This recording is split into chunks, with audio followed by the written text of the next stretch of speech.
And if two of these grappling hooks get into you, they tear you apart. So, Wait. I want to know if I can give you what you want, Theringal. Dead people. I support this course of action. The darkness here.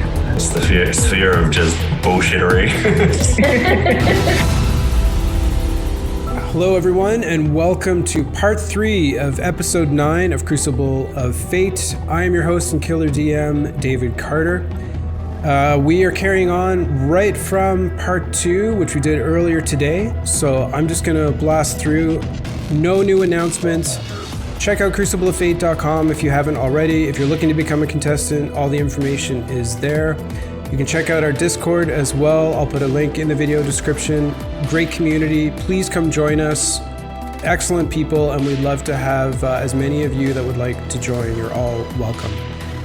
If you'd like to support the show, please consider becoming a patron of mine on Patreon. Once again, the link is in the description. The tiers are not very expensive, but every little bit of help that I get goes a long way. So please consider it if you're enjoying the show. All right, with that, we will say hello to everyone once again. Just to remind you of our players and characters for part 3. So top left, we have Ethan, who's playing Astian Lim. We have Laura playing Kiri. We have Sean, who's playing Turds Fargo Esquire. Down in bottom left, we have Paul, who's playing Matt. And then in the bottom center, we have Hugh, who's playing Ezekiel. Welcome back to the game, guys. Great to have you here. Last one was a doozy. It went the distance, and then some people narrowly escaped. Some people being Turds Fargo. But it was a clincher of an end. I didn't know whether you were going to make it or not, Turds, but hey, you pulled through. So we are going to jump right into the final round of Intermission Actions and split the party. We'll be right back, everyone, and we'll see you in a minute. It's time. Bring them. Offer them riches, offer them glory. I don't care. Just bring me their souls.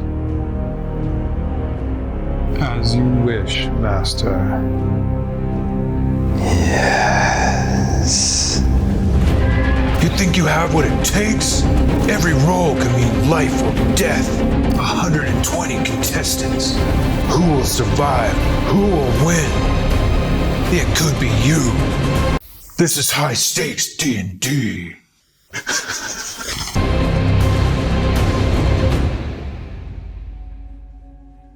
As you all emerge from Escape the Room, you step out into the portal. Each of you, in turn, watching the remainder of the group as they face the trial of this particular escape room. Certainly there are some signs of some teams beginning to form, some alliances being made, and some people that are helping each other out. As the last of you comes through, you see Theringal standing there. When last you saw him, he had a big smile and was very welcoming and happy. Now he seems to have a bit of a scowl as he approaches the group of you. When are you going to learn that helping one another in this room just drags on the inevitable? Not all of you can survive tonight. Now, the odds are a little bit more even. 2 people must die. I don't know how you're going to go about deciding who will be your target, but I guess we'll find out here in a moment. Let us not waste time, shall we? Let's get right to finding out the order in which your intermission actions will be taken. All right, Astian, if you could roll me your initiative, please. Where has this been all day? Right, Kiri. 7 for Kiri. Turds. 21. Matt. 13. And Ezekiel. Oh, a 7. Tell me which, between Kiri and Ezekiel, who has the higher modifier to your initiative roll? The one we did, our official initiative, or the one we just did? The one you just did. I have -1. I have +1, so me. Okay, so I will bump Zeke. Dave. Yep. Can I choose to flunk my initiative and go last? Yeah, but that will... Yeah? Yeah, you can. Yeah. I'd like to go last, please. Welcome, turds, my. That ending of the last game, I honestly didn't think you were going to make it. I thought we were going to have to do a little body removal with a hazmat incident or something like that. Are you okay? I will be. It's as I said though, Terrace Fargo, Esquire, renowned expeditionist and gentleman adventurer extraordinaire, is a survivor, and I shall continue surviving as you and I have more conversations to have. I hope you're alright, turd. I hope you're alright. So, first intermission action, what would you like to do? Now, it's based on proficiency bonus, correct? No, it's 2. It's just 2. Oh, it's not. It's just 2? Yeah. Okay. All right. In that case, I first want to get to the shop to nothing special, just buy and sell some stuff. Okay. Sounds good. Anything of note? We don't really need to role play, but if you just want to just state out what you're selling and buying. Yes.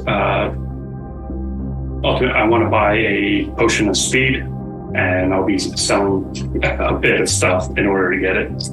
Okay. And just remind me, potion of speed is how much? When I saw 300, let me make sure, because I had pulled it up right before this. Oh, 400. 400 gold. Okay. And what are you selling to get 400? So that would be the potion of Hill Giant Strength. So that's 300 normally, so 150. An elixir of health. A potion of greater healing that I picked up from that Kiri put down. My 2 remaining rations. So it's 500. I did want to see if, I guess it would, depend on you, persuasion check. The book that I have that I claim to be the Terrace Fargo stories, if I can try and upsell Therum Goal on it. So the gift shop, I can't really, give deals. I don't remember what I did in part 1, but because then like everyone would automatically just go ahead and roll a persuasion just to see if they can do it. So I think as long as your stuff adds up to the right amount of gold and you have enough to get your potion of speed, then yeah, it ultimately ends up with me almost selling everything that Terrace brought to the to here, but it's a necessity. It's either that or die. So. Yep, I got you. Okay, so gift shop, and you're able to sell off a bunch of stuff to get a potion of speed. Mm-hmm. For your second intermission action.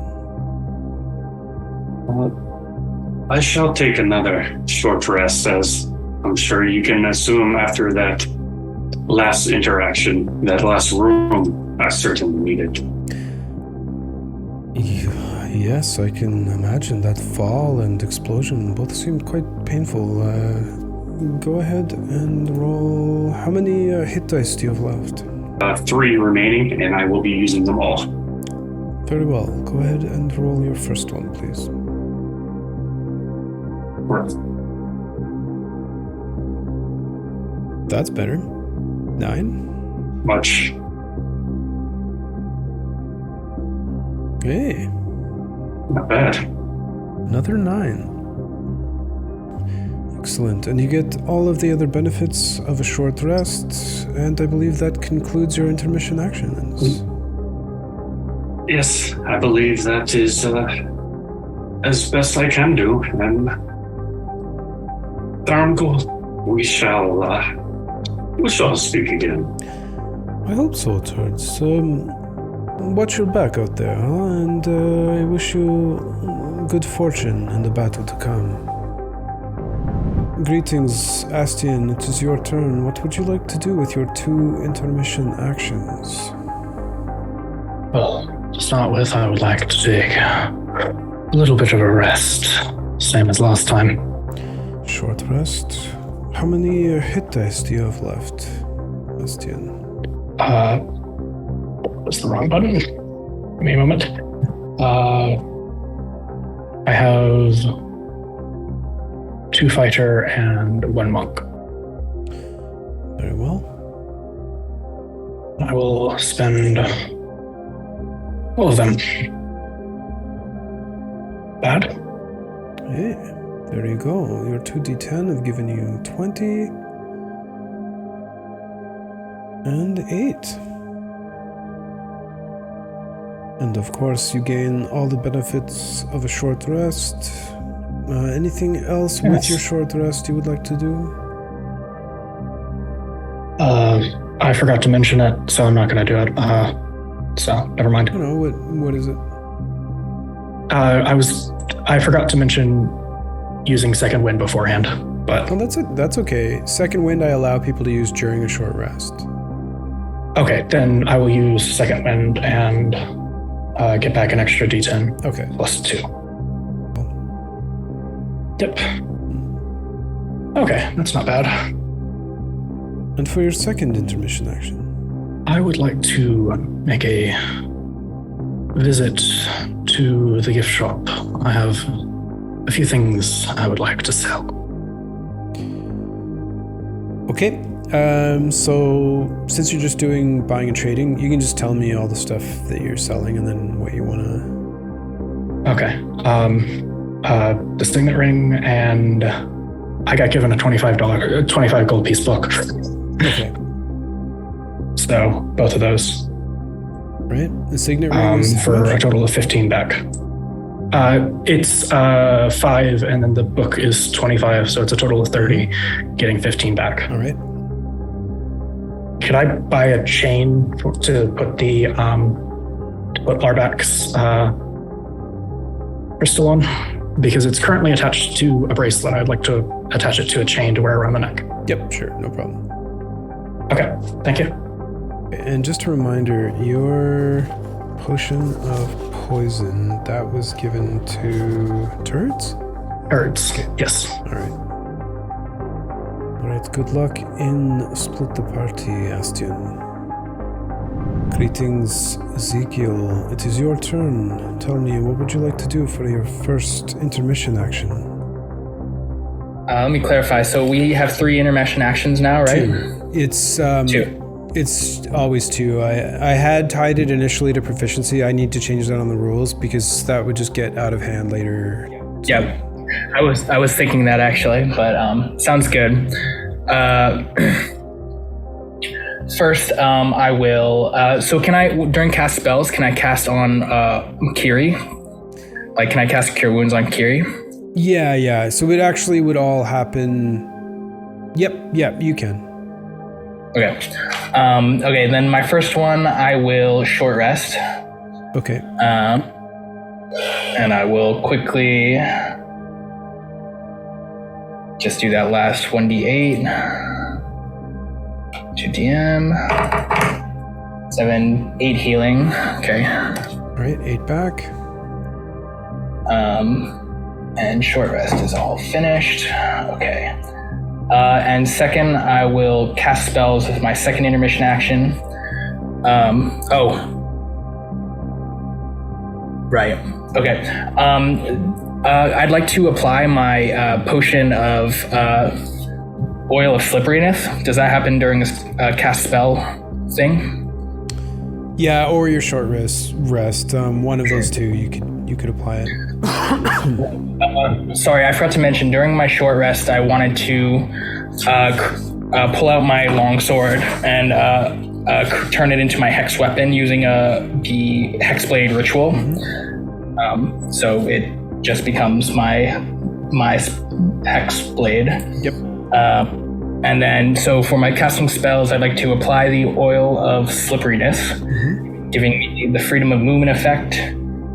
And I would then like to cast darkness on an amulet I have around my neck. And that is it. I'll slip the amulet back under the folds of my shirt. Be finished. Very well, Ezekiel, you've done some planning. I hope everything works out for you and split the party. Looking forward to the climax, Therangul. Me too. I hope it's an exciting one. Greetings, Kiri. It is your turn for your intermission actions. What would you like to do for your first one? Hi, Therangul. I missed you. Insight check. I would like to take a short rest. I'm a little tired. Understandable. Will you be rolling any hit dice? I will. 13 back using 2 hit dice? Yes, that's all I had left. All right, sounds good. And then you get everything back that comes with the short rest. Any questions about anything Thank you. in your short rest? During my short rest, can I take some potions as well? Yes, yeah, that's been allowed. Yes? Yeah. Okay, cool. Do I have to tell you how many I'm taking right now, or can I? Yes? Yeah, it'd be better if you just state which ones you're taking. All 3 of my healing potions. Okay, and those are just normal healing potions? Normal, regular healing potions. Okay. Potion of healing. It hasn't come through for me yet. Okay, so it's 2. I did 2d4, so it adds up to 3. So 5 total. Oh, I see. All right. Yep, for your first one. I still haven't seen the result. Okay. But if you're saying it's 3, that's fine. Oh, I did just.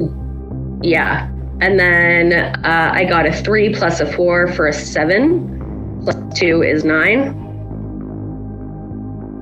Okay. And my last healing potion is a 4 plus 4 equals 8 plus 2 equals 10. So I got a 5, a 9, and a 10. Wow. Okay. Anything else with your short rest? Okay, Nothing within my short rest. Okay. All right, sounds good. And for your second intermission action? For my second intermission action, I would like to parlay with Astian. Okay. Astian, you have been summoned to a parlay circle by Kiri. Do you accept or refuse? Oh, I would accept. Very well. You have 3 minutes starting now. Hey, buddy. Sorry about that. I know you came out a little crispy there, but we both made it out okay. Well, there is always a time for such things, and all's well that ends well. Exactly. You gotta break a couple eggs to make an omelet. The plan still remains. We're still aligned with you. Who do you see as the largest threat? I cannot strike turds first. Say again. I'll have to. I cannot strike turds Fargo first. I will begin on Matt. And right. when turds raises an arm against us, he will find himself Surrounded. In trouble. Indeed. All right. We'll go for Matt first. He thought we were aligned with him. I'm sure he's very angry right now. Well, if you're fighting fair, you are doing something wrong. Yes. All right. We're here. We're in it to the end. As I have promised. All right. I think that's it. Okay, all done? Yes. Very well. Greetings, Matt. I hope the wait wasn't too painful, but hey, you get what you asked for. And That's fair. And out of character, thanks for hanging in there, man. I know it's super late, the second weekend in a row, so. More than happy to do it. I'm just running on adrenaline and nerves, so it's great. Very well, Matt. So, what would you like to do then with your final 2 intermission actions? Well, I hope it's not my final 2 intermittent actions, but... Final 14. Mechanic question. Would I know if I take the spell intermission and I cast a spell, and then I take a parlay action, do all the spells which have a 1 minute duration disappear because of the parlay being 3 minutes? So if you want it to be active right away, then they would disappear during the parlay and they'd be used during the parlay. If you want it for the game, then we just hold off and you don't activate it until you're about to go through the portal. Okay, so I could, if I wanted to, take the intermittent action of spell casting, cast a spell, do a parlay, and then have all the melee spells prepped for going into the game? Yep. Or is that too much? No, that's fine. Okay, I would like to... back in character. I would like to cast some spells first, because I think after watching what just happened, not all is as it seems. It seems like I've been taken for a ride, and some people might not be truthful, and I want to know the truth. I want to know if other people are the pests, and I want to know if I can give you what you want, Therangul. Dead people. Dead pests. Yes, I support this course of action thoroughly. So, for my spell, the action first spell I'm going to cast is Zone of Truth. Very well. That will be one of my second level slots. And so that will be active, and then I'll come back to do you want me to say the other ones which I'll have after the parlay, or? Yeah, why don't you just say them now, and then we won't need to come back. Okay, so what I will do is during my parlay, after my parlay, I'd like to activate my Radiant Soul, which will be that. I will activate my Hunter's Sense, so I would like to peer at Turds McGee and find out what resistances, immunities, and vulnerabilities he has. Okay. All right. So, yeah, resistances, immunities, and vulnerabilities. Yep. Okay. So I'll tell you those now, since you're committing to that. Just let me check the sheet, just 1 second. Yep. So he is immune to poison. Yep. He is resistant to fire. Mm-hmm. That's it. Okay. So not bludgeoning or anything. Cool. That works for me. No, I know you heard him say he was resistant. That effect is gone. Okay.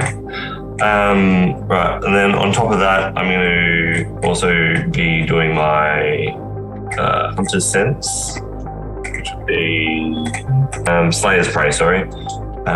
So as a bonus action, I get to, when I see a creature, any creature, I can designate them as someone who will take an extra d6 damage from me. That will last until the next short or long rest. So that person will be determined at the end of the parlay, because what happens, what they say, will determine if they get designated. There's that, and I then finally, once the parlay is all done, and I'm no longer, well, I'm not concentrating on Zone of Truth, it's not concentration, I will also cast Zephyr Strike prior to going in. So Zephyr Strike gives me is concentration, gives me 30 feet extra movement, no opportunity attacks, and extra damage on an attack, one attack. Okay, and you said Slayer's Prey is not concentration? Yeah, Slayer's Prey is not concentration. Okay. That's my other one is, my favored foe is concentration, but that will come out later. What's your save for Zone of Truth? Zone of Truth is a charisma save 13. Charisma. And I would like to part. Yeah. Okay, hold on. So charisma 13. And the person is aware that it's... Yes. So I don't know if what I would like to do as part of this would be to tell them prior to coming into the circle that the circle is active. And they can then choose the save or fail if they want to do it as well. Yeah. But that's what I would like to give them at the start, and then if that you allow that mechanically then to them to roll as they enter. Yeah. And then just to be sure, so they're not allowed to lie, but they can choose not to speak the truth. Yes, that's true. Okay. That's if they fail. But yeah. Yeah. Gotcha. So I would like to parlay with Ezekiel again. Greetings, Ezekiel. You have been summoned to the Parley Circle by Matt. Do you accept or refuse? I'll accept. Very well. Before I start the timer, I believe Matt has something to inform you of. Okay, Ezekiel, before you step in, know that I have cast a spell, which means that as you enter this parlay circle, only truth can be said. If you choose to accept that, you can obviously fight it. We both will know, but I must tell you now that I am doing this, so no lies will happen between us. I'm willing to accept those terms, and I step into the circle, and I don't fight its effect. Very well. In that case, you have 3 minutes, beginning now.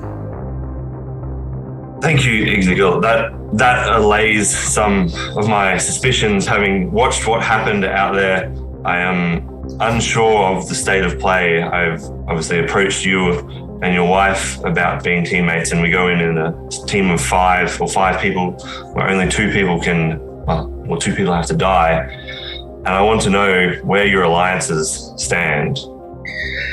I'm sorry to have to tell you that we have decided to ally with Astian for the remainder of this fight.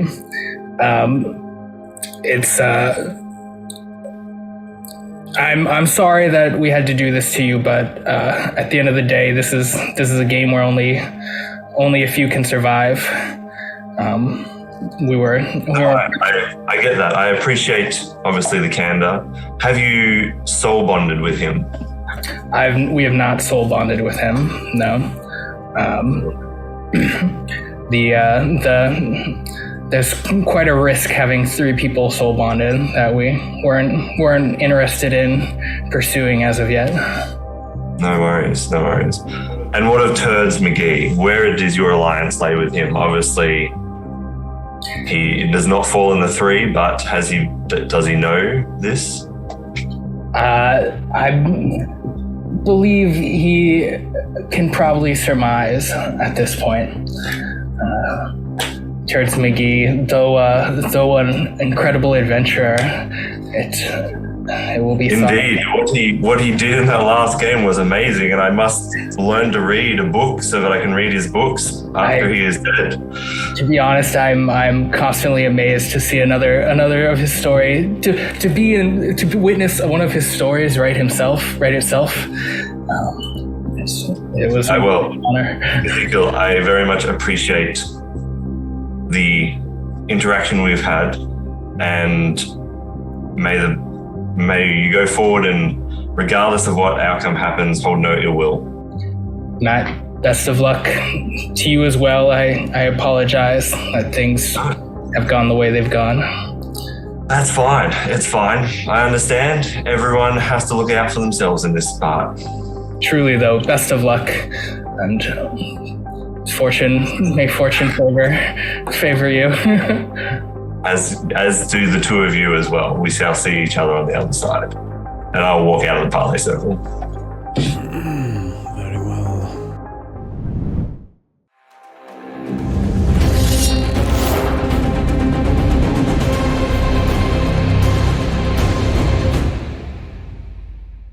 Okay, everyone.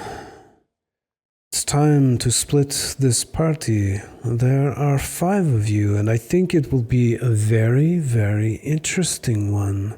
I have no idea which way this will go. It seems the preparations have been made. Now we just need to figure out where it is that you will all be fighting. Ezekiel, could you please roll 1d10, please?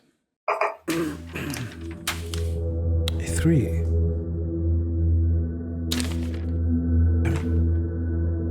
That's a lucky 3, right? Oh, definitely. To someone, obviously. I think the contestant, or the Eyes of Truth, are the only ones who win this game.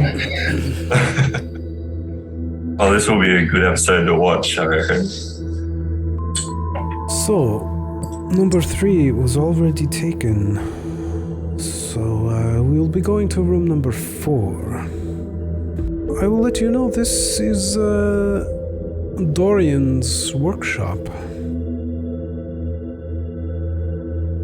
where he makes all of his wonderful toys. If you'd please follow me into the gated gallery. And he starts to walk as the gated gallery appears before him, the gates opening wide as you once again find yourselves within all of the monoliths. Standing in front of the column for Split the Party, he stands looking solemnly at each of you. Okay, time to get this underway. I think some of you have had some abilities activate here. Is there anything that should be described to the others that would be appearing visually or otherwise? You'll see me pull an amulet out from under my shirt, and darkness will shoot out from me just before I step into the portal. As Ashton kind of walks forward, he shifts about and he plays about with a necklace with a familiar little crystal from that he has taken from Larvac. And he continues on through. I would say before we all step through, you see my eyes go white and glowing, and these wings appear at the back, of which, like, he kind of looks at them and is like, "Crikey, that's new! Well," and walks through.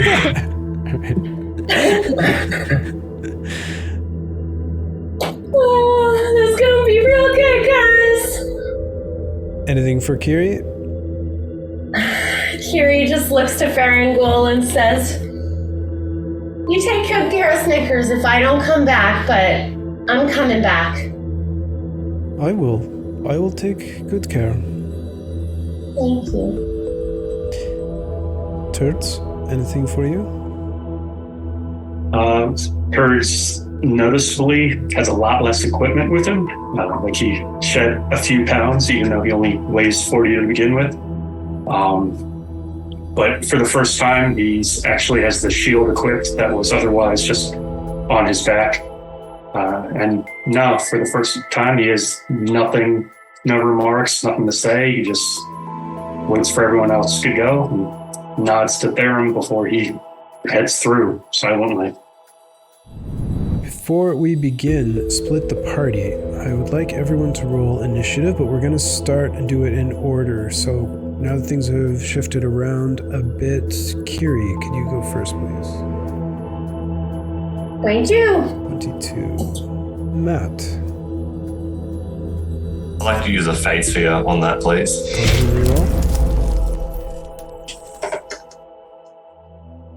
Got that. 20. All right, so 20, and then I'm just going to mark down your third fate sphere. Next up, Astian. A 9. Par for the course. Turds. I'm going to use a fate sphere to give myself advantage. Okay. Sounds good. That's your second. Yep. 22. Kiri, what was your modifier? +6. +6. Rolly! Really? Same. Turds, yours is +6 as well. Okay. The fact that Turds used a fate sphere means he's going first. Okay. And Ezekiel. I used my shoulder to spare. A 4. As you all step through the portal, you take a moment to absorb the information that's coming at your senses. The first thing that you notice is the smell. It is a foul odor, acrid and sharp, like chemicals, to the point where it affects your eyes.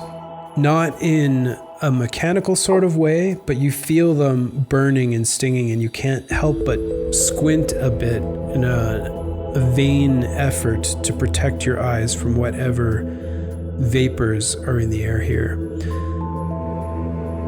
That acidic, chemically smell is underlined by the smell of rotting flesh.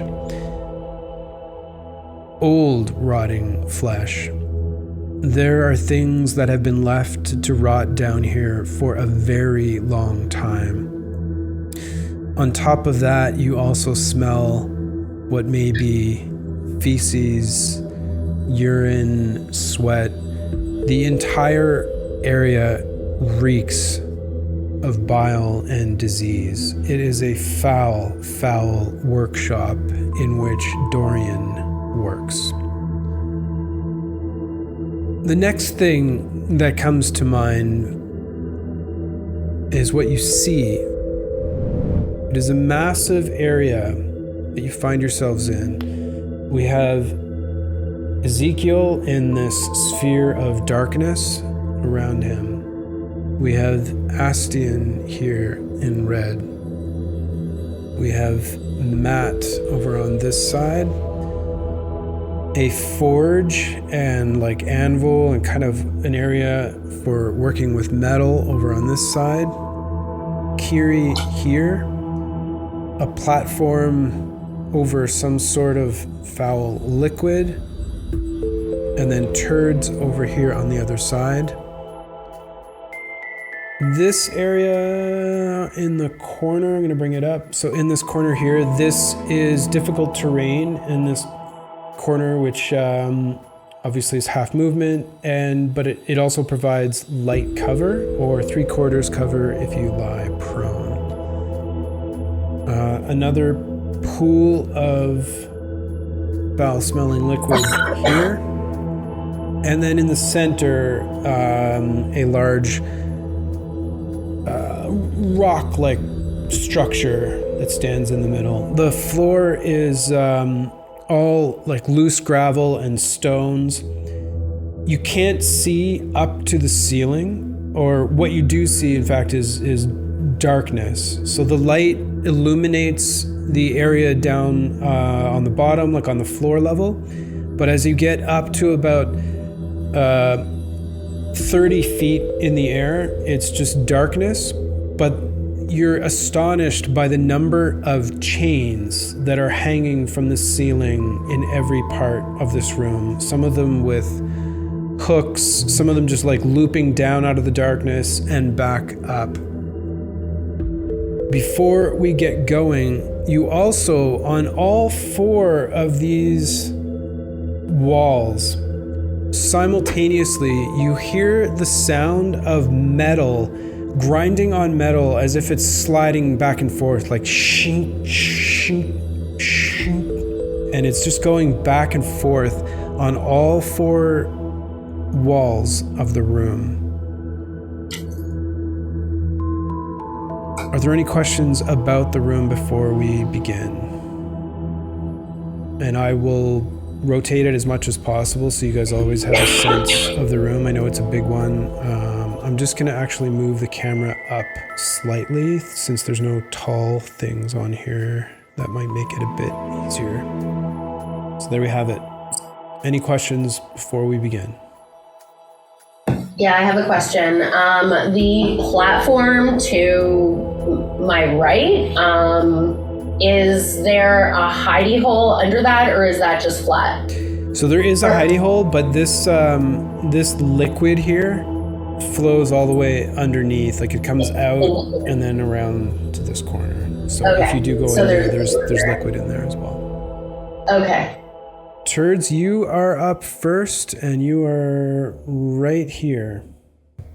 Yep. Drinking a potion that's not a health potion. Is that a free action or bonus action? Anything with the word potion in it is a bonus action. Bonus action. Okay. With that, I will drink the potion that I spent everything I had for. Yep, I got you. And negates some effects of your exhaustion. You are no longer slowed. Okay. And does that take effect immediately this turn? Oh yeah. Yep. Okay. I will then cast the spell Invisibility. Very well.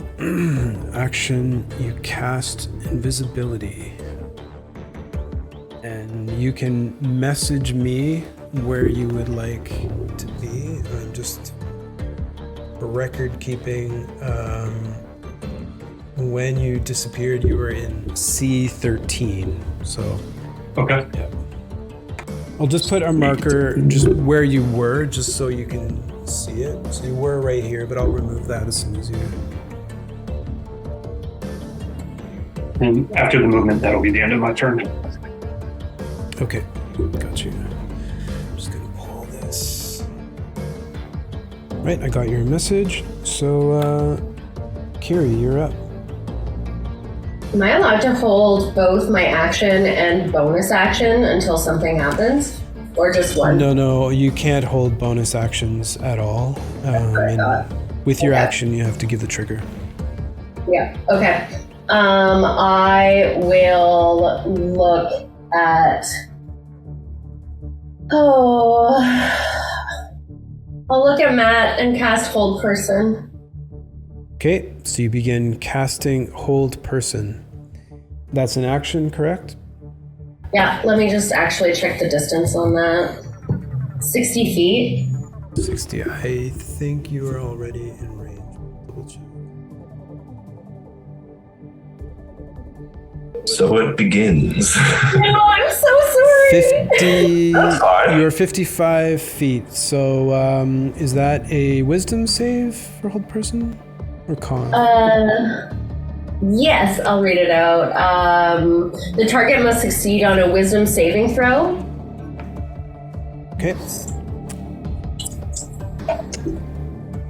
Oh my god, are you kidding me?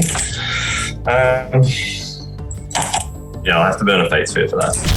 All right, Fate Sphere being used. That's number 4. Go ahead and re-roll. One more. Burn that. Number 5. I'll keep that one. All right. Yeah, that looks like a good one to keep. You shrug off the effects of the hold person spell. 30 seconds left for Kiri. Yeah, I run towards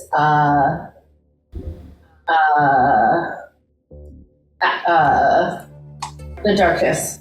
You run towards the darkness. Okay. Yeah. If I could do it in that direction, yes. You're good with that? I have 25 feet of movement, so full 25 feet. There we go. You're happy with that placement? Oh, as happy as I'll ever be. All right. Anything else? That's it for now. Matt, it is your turn. 2 minutes on the clock. You're over here on this other side. He will look at Kira and be like, "It's nothing personal. I understand. Time to try these bad boys out for the first time." And he will see if he can fly up. He'll go the 30 feet up and towards the letters, so like towards where Kiri is. So 30 feet up and 30 feet towards Kiri. Okay, just one second. I gotta grab my elevation thing. 1 second. Okay, 30 feet up, and you said 30 feet towards Kiri? Yeah. You said there's chains and stuff and the light ends there. Can I see past that transitional period? No. The darkness that's up in the ceiling that the chains are coming down from seems to be magical darkness, because even when you get closer, you can't see through it. No worries. So I will attack Kiri. Roll that attack. Okay. We'll do 1. So longbow.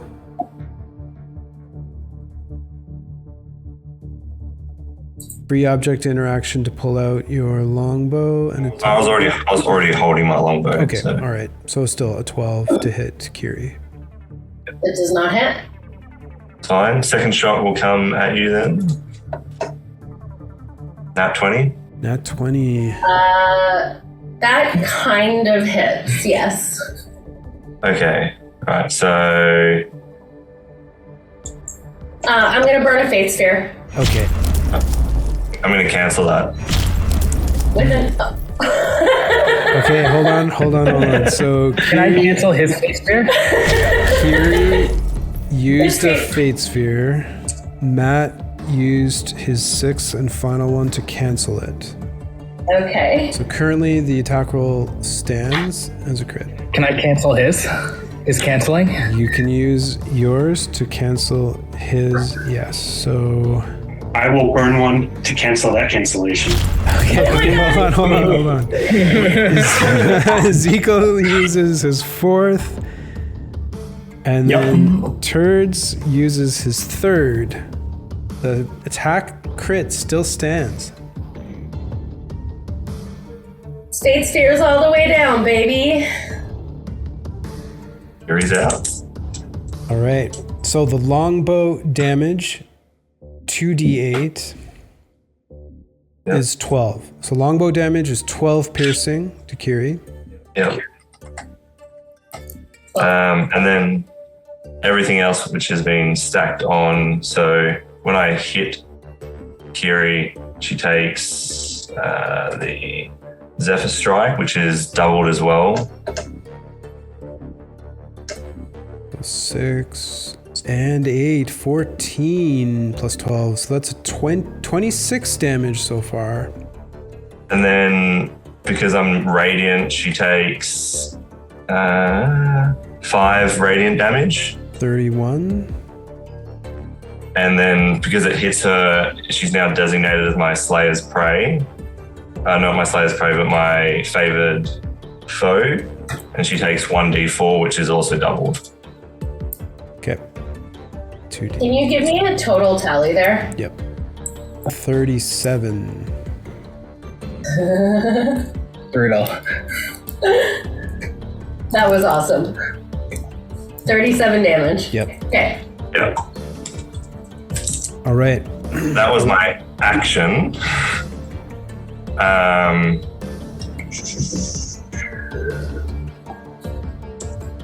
I will. So that was the 30 feet of movement came from the Zephyr Strike, not from my actual movement. I will use the rest of my movement to see if I can move into that darkness above. Okay. Once you get up into 50 feet, everything goes black. So it's 50 feet high, the ceiling, you said? Or So from your 30, as soon as you hit 50 feet of like altitude, everything goes black. But I'm inside that But you're blackness. inside it, yeah. Okay. I will. That's me done. Okay. It is Astian's turn. And I'm no longer concentrating. No, wait. Sorry, I am still concentrating. Disregard. Astian, it's your turn. Going to move 30 feet towards the rock. And 15, 20, 25, 30. Okay, going to spend a key point for Step of the Wind to dash and to double my jump. All right. And I'm going to use that 30 feet as a running start, and I'm going to try to jump on top of the rock using high jump. Okay. So on this, Which should be 16, and then I can reach something 19 or 20, I believe. yeah, it's no problem. I mean, this is only 8 feet to get to Okay. that point. Then I'm going to look around and try to look for. I'm going to try to look for signs of where Turds went, just to have an idea of where everybody is. I know I can't see him due to invisibility, but I'm more looking for. This is a grimy workshop, mucky footsteps, anything like that. Sure. Go ahead and give me a perception check. 20.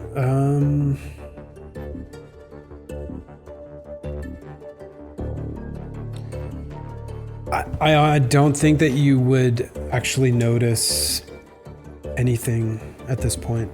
Yeah, he's got advantage on stealth and whatever, so it's probably just gone. But thank you. That's everything I can do right now.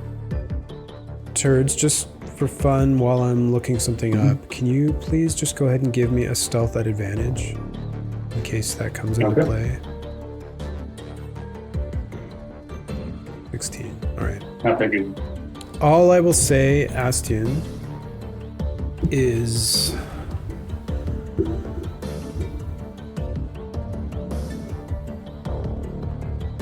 you pick up on a bit of dust in, I will say, this kind of section of the board. I'll give you Okay, that much. thank you. Just to double check, that is that whole kind of quadrant. Or it's the back left from the camera right now, just to make sure that I get the right quadrant. Yeah, hold on. Let me just read the rest of what I was reading. Hold on. I think it was discussed at the server at one point, but it's basically, I can't see him. That doesn't mean I can't tell where he is. Yeah, but for sure. That's just knowing the general area is better than not knowing anything. Yeah, I mean, with a roll of 20 and you did beat his stealth roll, I would say that you pick up on some movement in like this area. Okay, thank you. Thank you very much. Right, anything else for... And that's it for me. All right. Ezekiel, your turn, 2 minutes on the clock. Yeah, I'd like to dash action to get as close, basically straight past the rock to get as close to Kiri as I can. Okay. 5, 10, 15, 20, 25, 30. 5, 10, 15, 20, 25, 30. Yeah, if I can, I'd like to get Kiri in the darkness and leave Astian just outside of it, I think. So with its center on you there, she is within it. And I'll just say, Kiri, I'm here to give her a sense of her distance from me. I'll also bonus action just point my hand at Matt, and runes run along, and I say, "You're next," as I cast Hex's Blade's Curse on you. So, oh, right, okay, just one second. Bonus action. Would you even see him pointing at him? I wouldn't be able to see it. I can see you, but I think it's actually only 30 feet, so I actually wouldn't be able to do that. My bad. I was saying, while you're in the darkness, he doesn't know who you're pointing at saying you're next. Yeah. Oh, yeah. Oh, true. But yeah, I actually can't do that. Sorry. I forgot it was only 30 feet. Okay, no problem. Anything else for you then, Zeke? That's it. That is the end of round 1. At the end of round 1, you hear that metal cheep, cheep. And then you hear 4 shots ring out, the sound of compressed air being released in an explosion from all 4 of the walls. As you see metal grappling hooks shoot across the room in all 4 directions. The first one... Oh, I shouldn't have rolled it that way. I apologize for that. I was trying to click on something else and it clicked a roll. Oh, good. So, first roll is an 8. So from here, shooting in this line, I need Ezekiel to make a dexterity saving throw.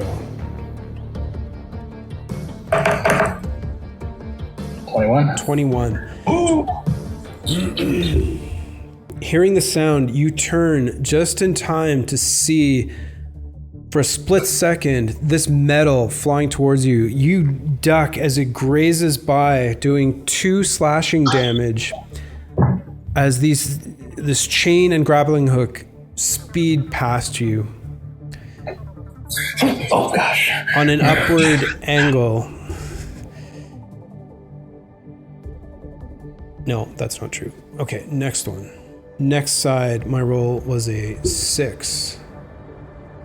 Another one right behind you, Ezekiel, that you don't have to make a save, but you feel the wind as it goes shooting past and hits the rocks on that platform behind you. The next one, a 20. Right through the corner, you all hear it fire from the corner of the room, striking against that platform over here in the corner, and it does not hit anyone. Doing that last bit of math. Okay, it's an 18 on the final one. 16, 17, 18. This one fires wide and does not hit anyone either.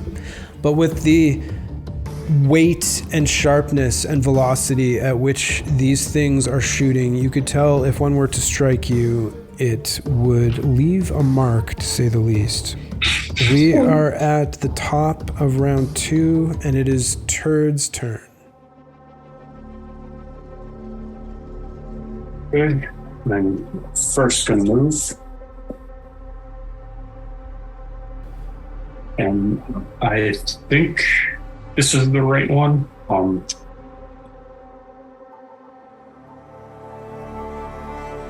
Okay.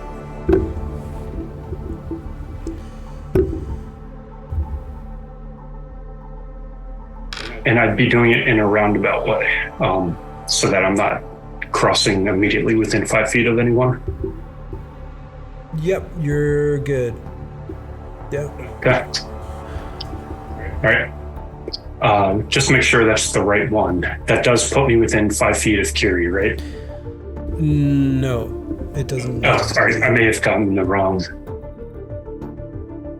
How do you know where I am? Oh, okay.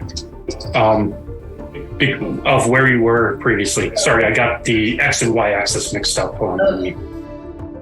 Okay.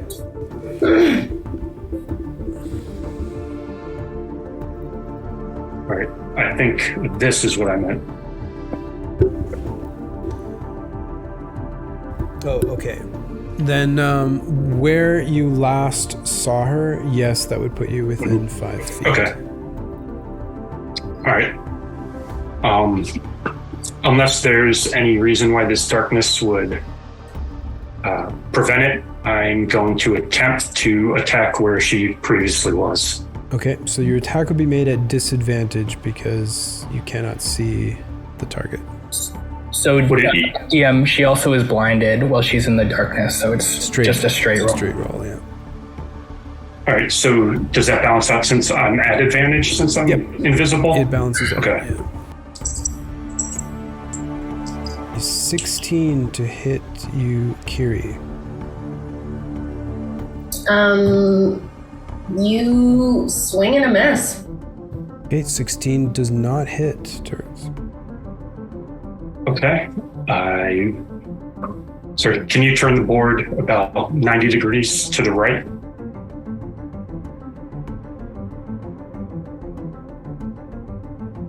Yeah, it should work.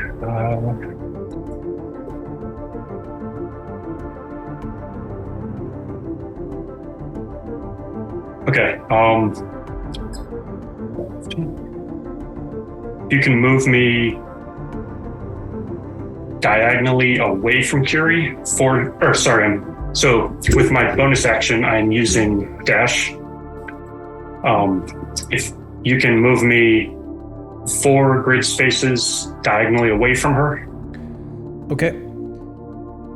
And then, sorry. Are you using dash or disengage? So I'm using dash. I'm able to use dash as a bonus action. So as Turd steps away from you, Kiri, unless blinded... Kiri also doesn't... she also does not get an attack of opportunity. Okay, due to... let me see the name of the feat. Basically, if I attack someone melee, they can't opportunity attack me within that turn. Mobile, or is it a class thing? That's a class thing, a fancy footwork. During your turn, if you make a melee attack against a creature, that creature can't make opportunity attacks against you for the rest of the turn. Okay. In that case, no attack of opportunity, and you wanted to move diagonally away? Yeah, diagonally 4 spots, and then 2 along the wall away from her. All right, not sure if you can see that. Right there. Does that work okay? Yep, and that'll be the end of my turn. Kiri, you are up. You are currently blind. You know that Ezekiel is nearby. I have a vague idea of where Ezekiel was, and also, would you agree, a vague idea of, because I saw him coming, and I saw how much darkness he had. Yep, yeah. Cool. Can I tell you where I move within that darkness privately, or do you want me to say that out loud? You can send it to me privately if you want. Okay. I mean, I guess essentially you guys would all disappear. I'll leave Ezekiel there. I mean, you're center of the sphere. I've marked where you were, Kiri. I know it's hard to see, but J8 is where you were. Okay. All right. So, yeah, your movement's taken care of? Yep, that is my movement. All of a sudden, the people around, the people in the battle suddenly will see 4 bears pop out of nowhere. And I'm going to conjure them. Okay, hold on. Is this conjure woodland animals? This is conjure animals, so I just want to make sure that I get this right. Yeah, so the DM picks the number and type of monsters, typically. Oh, okay. Sorry, we've never played that way. DM picks the type of monster. They choose the CR, I believe. Okay. In that case, yeah, I will choose, spicy. Okay, go ahead and roll initiative for your summoned creatures, please. Will I need to know what animal I have, or do I roll my own initiative? Just roll a d20 for now, for them. Okay. Okay, well, then it doesn't matter to me. I thought if I got to pick the number and the CR, then I would just make my life a whole bunch easier. But it doesn't matter what form. What form would you like them to be? So I can decide now? Yeah. Again? That doesn't okay. Yeah, I would like to choose 4 black bears. Those are medium creatures.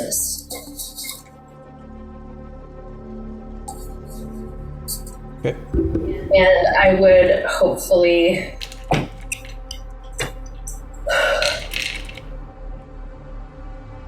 Right, where would you like them to appear?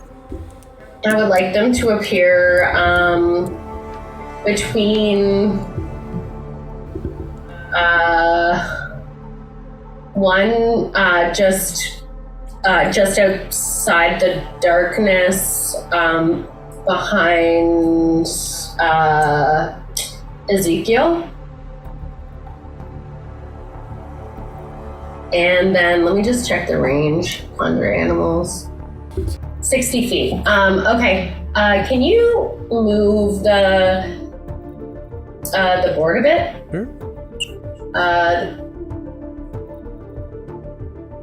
Keep going. I would like to conjure 3 in front of the darkness. Sorry, you have to see where you're conjuring as well, so you'd have to come in. Okay. Yeah, so I will conjure them, I guess. Question. I've never conjured something when I've been blinded. How would that work? So actually, you're blind right now, so you can't see anywhere to conjure any animals. Okay, cool. Currently. I would like... Okay, thank you. I would like to back up as far as I can until I can start seeing. Okay, sounds good. Stepping outside, that would be 30 feet of movement. I have 25 feet because I'm a halfling. Oh, okay. Yeah. So, sorry, my mind is blanking. This is the same turn where you wrote me where you wanted to move, right? Yes. Yeah. Right. Okay. Sorry. You were on the edge. I was on the edge and I moved back slightly. So you have 10 feet left. So from where you were, you can't get out. Okay, so I'll do my full movement of that, and then I will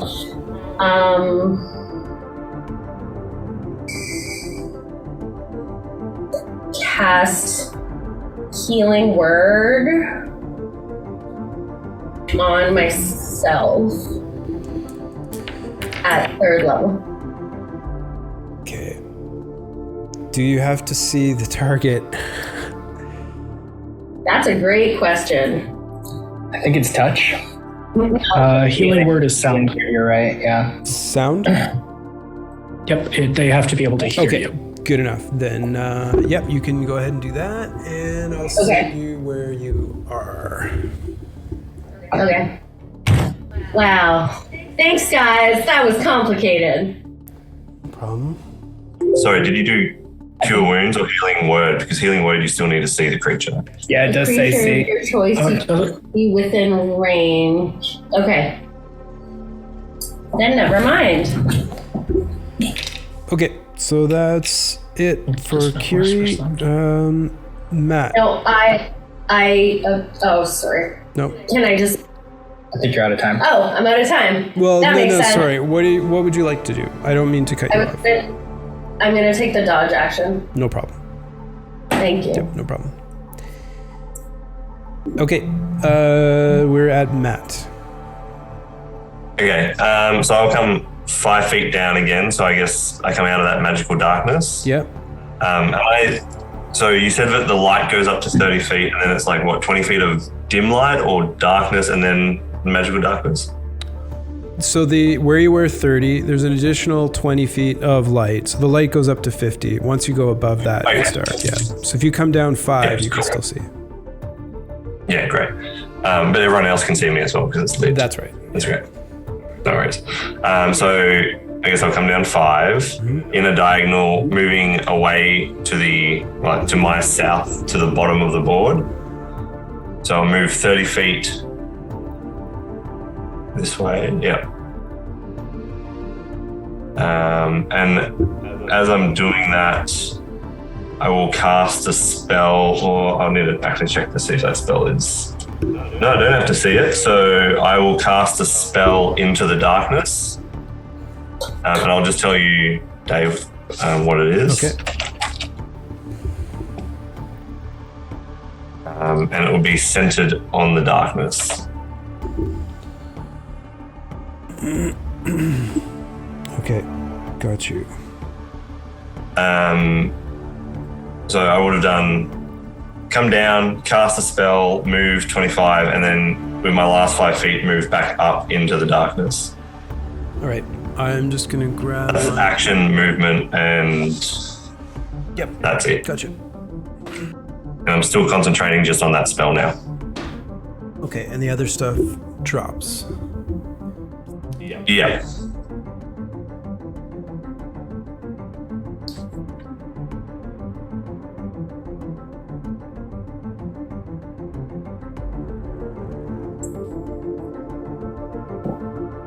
Is Ethan in that, or is it just right on the edge? Yeah. He is in it. I was about to ask that question. Yeah, you are in it.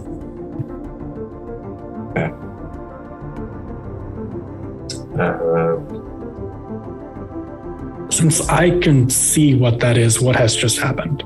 Okay, so you would see that, because you would have seen me cast it, you would see that the area has now become twisted and sprouts hard spikes. Okay. So you are now, for everyone else, meta-wise, you're now in difficult terrain as well. Yep. Okay. And that's it for Matt? That's it for Matt. Astian, it is your turn, 2 minutes on the clock. Okay. Gonna move essentially to the right, up the rock, and then out of the spike growth if I can. And just to know that any movement doesn't hurt anymore. Okay, so you move up to the top? Yep. I don't think I moved through the space. No, I would say you were right on the edge and then stepped out of it, so I don't think you would take any damage. Okay, and then just distance-wise, how far am I from Matt right now? Well, you can't see him, but from where you last saw him enter, you're like 15 feet high is what the rock is. Okay. So 30 feet is where you last saw him. 35 feet once he disappeared. Okay, 35 feet once he disappeared. Okay. Then I'm gonna head towards turds. I think I have 25 feet of movement left. And then I am going to just move that 25 towards him. Okay, so you take 5 to move off of the rock. It's a 15-foot drop. Yep. Which means there is some falling damage there. Yeah. Total of 2 bludgeoning damage. Okay. So you would land prone as well. Okay.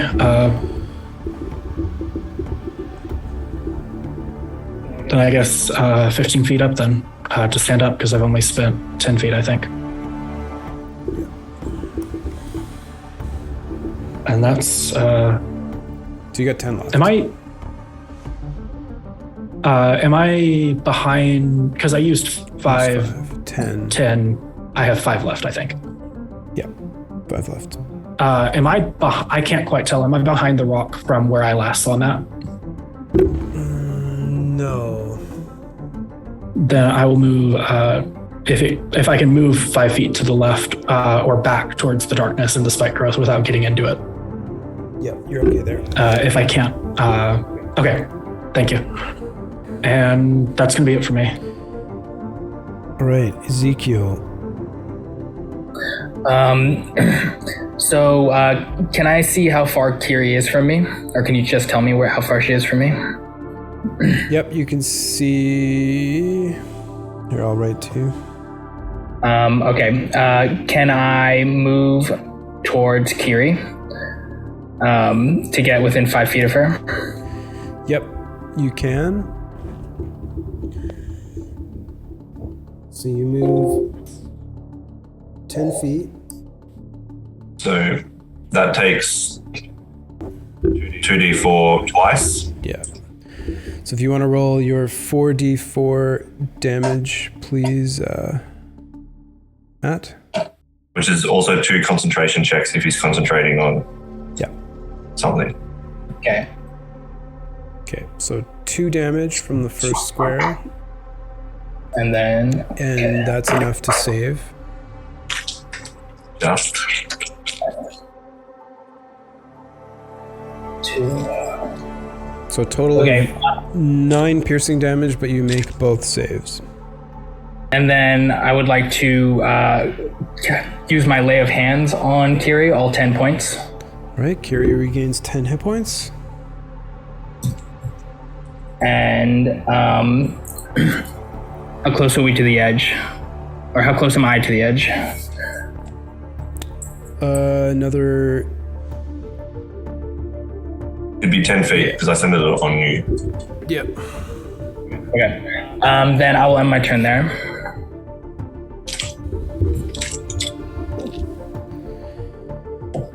All right, beginning of the next round, it is Turd's turn. All right, if you can move me forward, just 30 feet. 5, 10, 15, 20, 25, 30.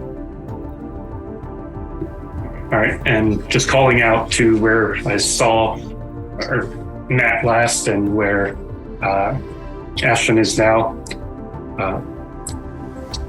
You and I all know that our best chance of survival is eliminating what is in that darkness. That's not waiting for a response or... Okay. So, yep, that's all you'd have time to say. All right.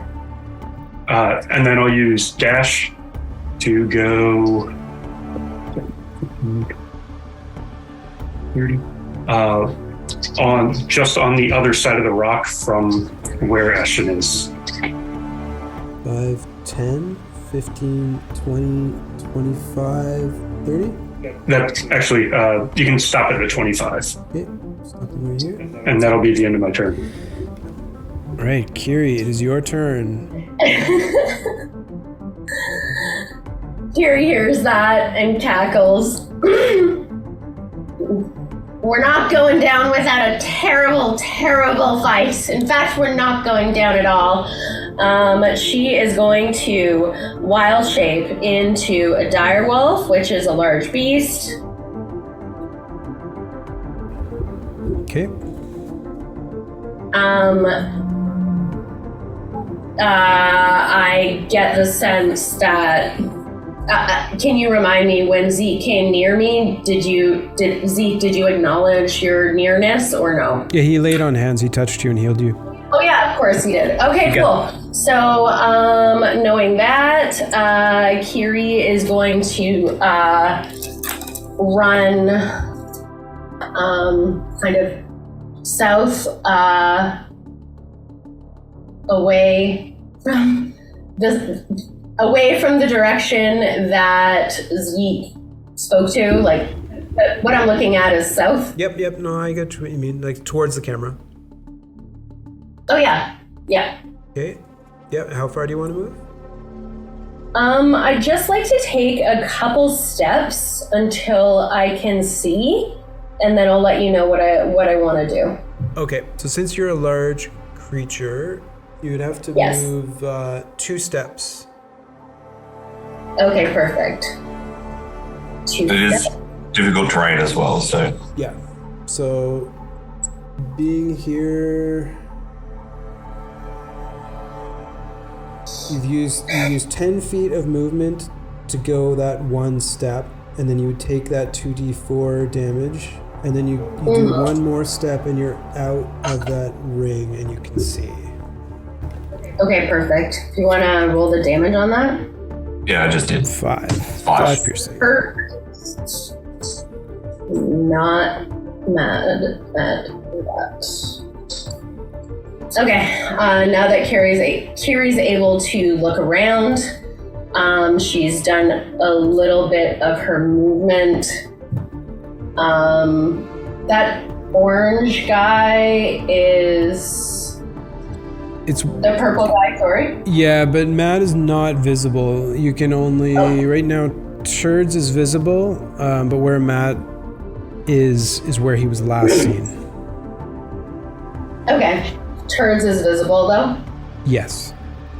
So, she will run directly towards Turds. Okay. And do an attack, a bite attack. Okay. How much movement do you have? Total 50, so I should have 30 remaining.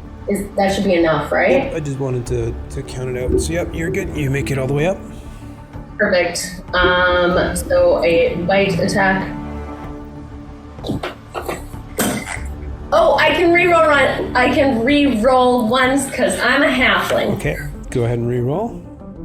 I would like to say that I almost always forget that, and I have a post-it that says re-roll once for this very reason. Came prepared. Are you a halfling if you've wild shaped?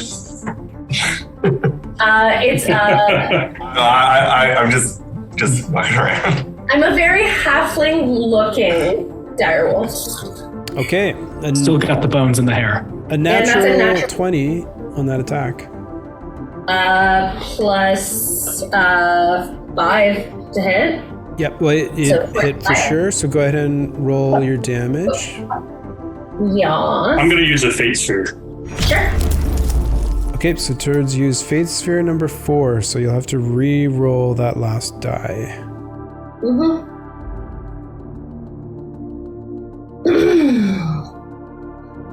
Curses. I'll use a fate on that. Sorry, Hugh, did you say you're going to use a Fate Sphere?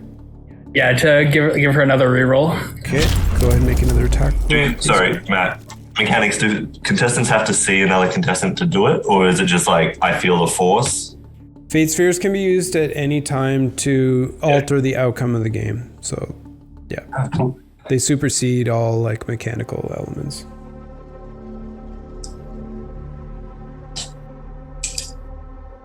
That was so close to a natural 20, but it is a 14 plus 5. 14 plus 5? 19? To hit. Yeah. 19 Turds? So, forgive my ignorance. It's my PC or AC is 19. It hits. Okay, so attacker gets it on tie. All right. Yep. Yeah. So go ahead and roll damage for your dire wolf. Yep. That'll be 2d6 plus 3. So 9 damage total. 2d6 plus 3. Okay. All right. What type of damage? It is. Or I guess piercing damage. Chompy damage. I was gonna say, it doesn't really matter. It'll get halved. So 9 goes down to what? 4 or 5? 4. Oh, right. Just one sec. I have to send a note to one of you about something. Oh, that's not ominous whatsoever. Those rolls were wild. Just 1, 20, 2. Left, right, left. All over the place. Yeah. Fate spheres on fate spheres on fate spheres. Okay. Yeah. So, Woven Kiri. Is that the end of your attack?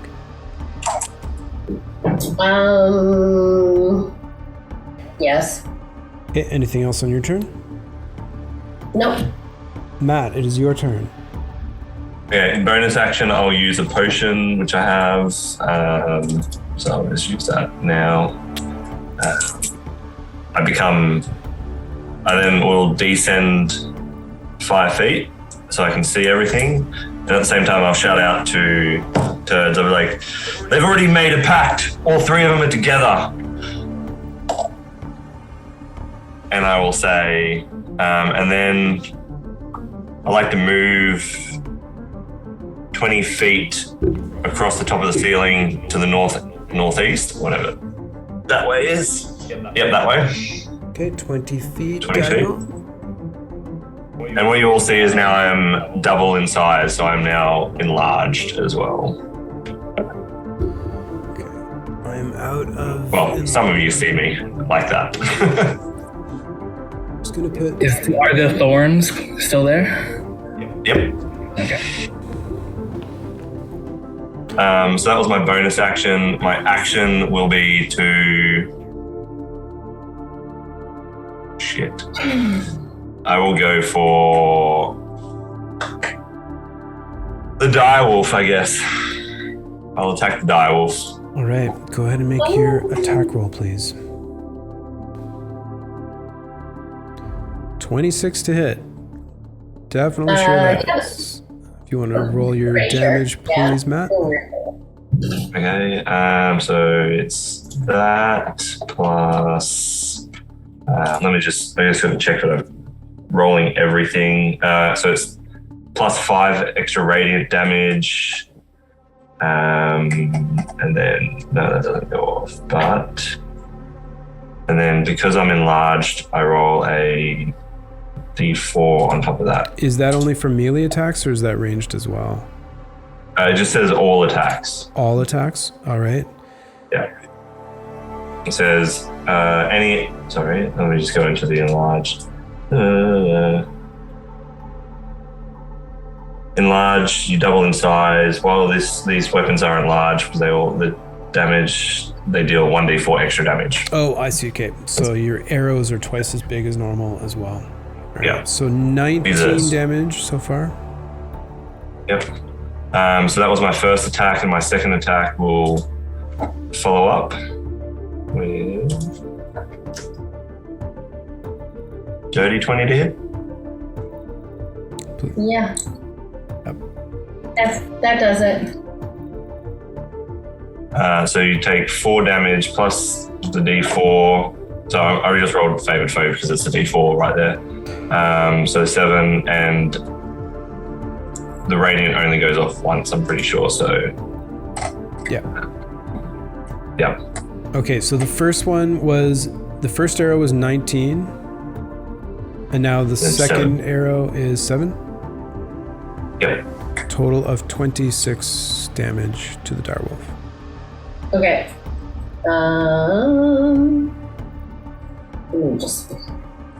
Yep. Right. And then rest of my movement, I will move back into the darkness. Okay. Astian, it's your turn. Okay. As that kind of all happens, Ashton will step towards where he last saw Matt, 15 feet-ish. I'll look back at Turds and say, I'll keep my word. Until you turn on me, I will not on you. And he is going to take out one of the Pythons as a object interaction, and I'm going to hold my action to make a improvised ranged weapon attack with the Python. For whenever Matt next attempts to enter the darkness. Okay. Like when he appears, you mean? No, when he attempts to return to it. Okay. All right, sounds good. So you're holding an attack action for that. Ezekiel. Hit me with a pit, I'll be pissed. I'm just going to throw a climbing spike at you. Okay, Ezekiel, it's your turn. Yep. So can I see Matt from where I am? Where you are now, no, just because of the height of the rock in between the two of you, you can't see him. Okay. Then I would like to.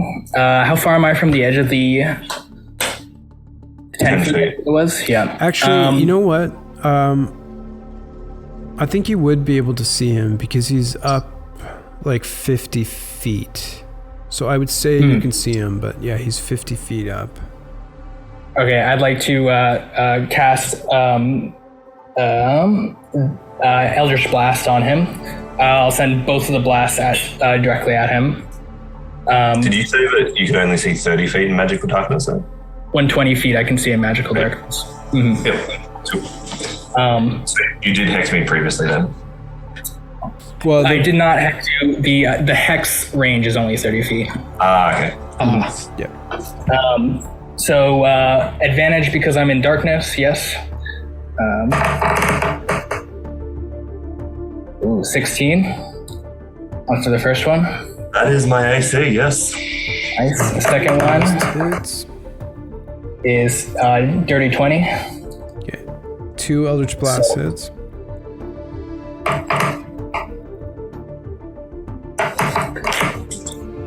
Four and 2, but that's 2 concentration saves, I believe, if you're concentrating. Yeah. Okay, so con save for Matt, please. First one succeeds, and second one succeeds. So 6 force damage to Matt.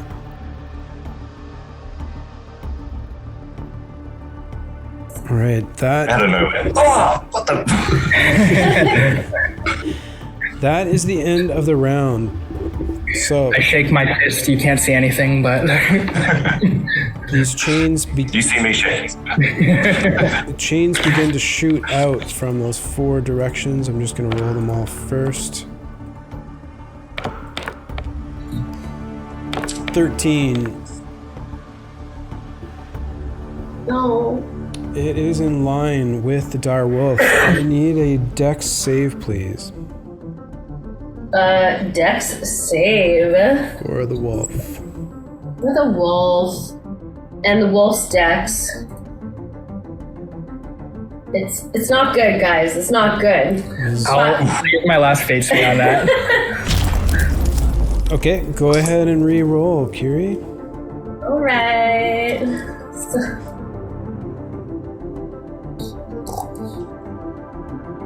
Oh, 6. No, definitely not enough. I appreciate the gesture. The dire wolf feels a sharp pain and tremendous force as it is struck by one of these grappling hooks as you take 11 piercing damage, and you feel the hooks snap out and pull against, catching on your bones as it is lodged inside of your body. The next roll here from the bottom is a... Can I just interject? Yep. So that was 11 damage? Yeah, I'm just... Yes. Okay, so when that bolt hits, it hits a dire wolf, and suddenly Kiri reappears magically through the power of druidry. Okay. So your wild shape is no more. And that was on row 13, I believe it was. Yeah. So I'll just make sure you're still... And so my next question is, because the dire wolf is a large beast, but because halflings are small, would those hooks be in Kiri, or would there be a chance that some of that hook wouldn't actually latch on now that she transformed out? So your shape grows when you wild shape, but this thing went right into your body and like latched on. So you would constrict down, but it would definitely still be into you. So that would be hurting. Didn't hurt to ask. Yeah. The good news is you're not restrained or anything like that. It does take 5 off of your speed though. Okay, cool. Okay, and then from this angle, it was a 5, which does not hit anyone. Ching, it hits off of the stairs. From this angle, it is a 3, which does not hit anyone. And then from this final angle, it is a 4, and it does not hit anyone. That is the end of round layer actions. We're at the top of the round for turds, and turds, you are right there beside Kiri with Astian behind you. All right. Birds will outright make a melee attack. Right. Go ahead and give me your attack roll, please. An 8. No luck. Nope. Anything else for turds?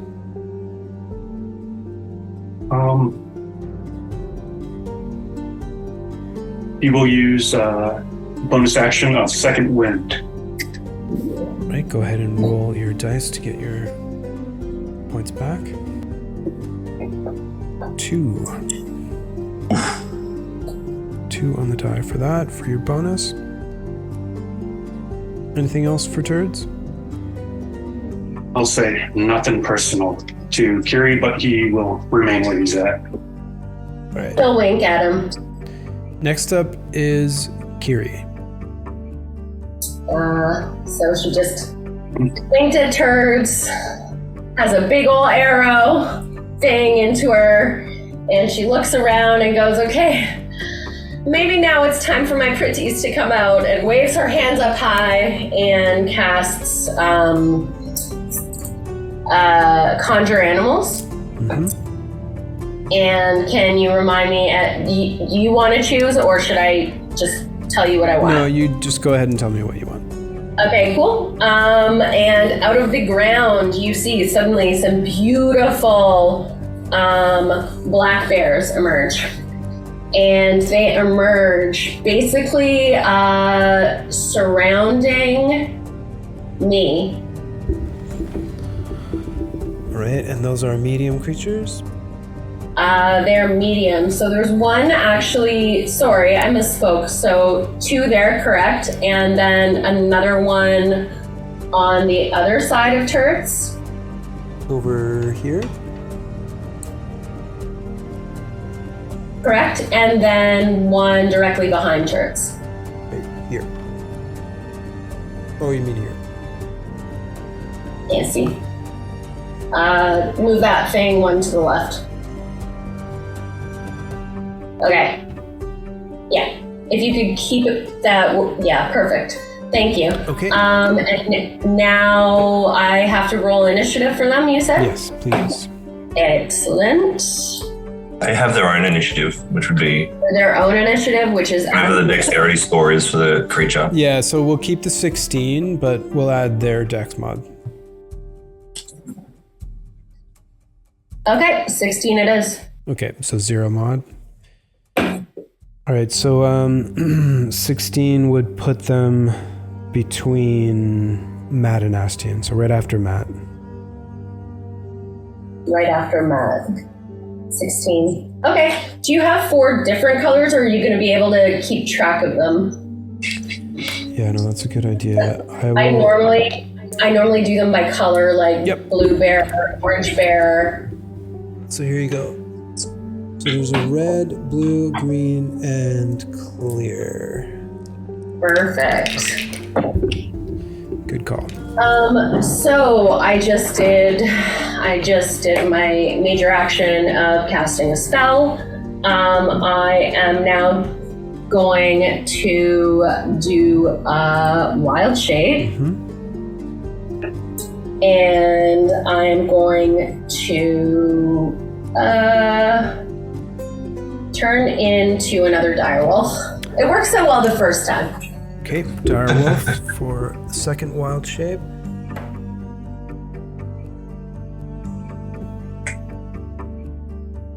There you go. And that direwolf still has 5 off of its movement? Yeah. Okay, great. Good to know. I believe I have done everything I want to do. Very well. Matt, it is your turn. Okay, I will come back down out of the darkness. I will see that shit just got real with there's a lot more animals. And I'll be like, Groggy, that's a lot of pests which just spawned. What is going on here? And he will fly 20 feet south, so to the left of the screen. 1, 2, 3, 4. Yep.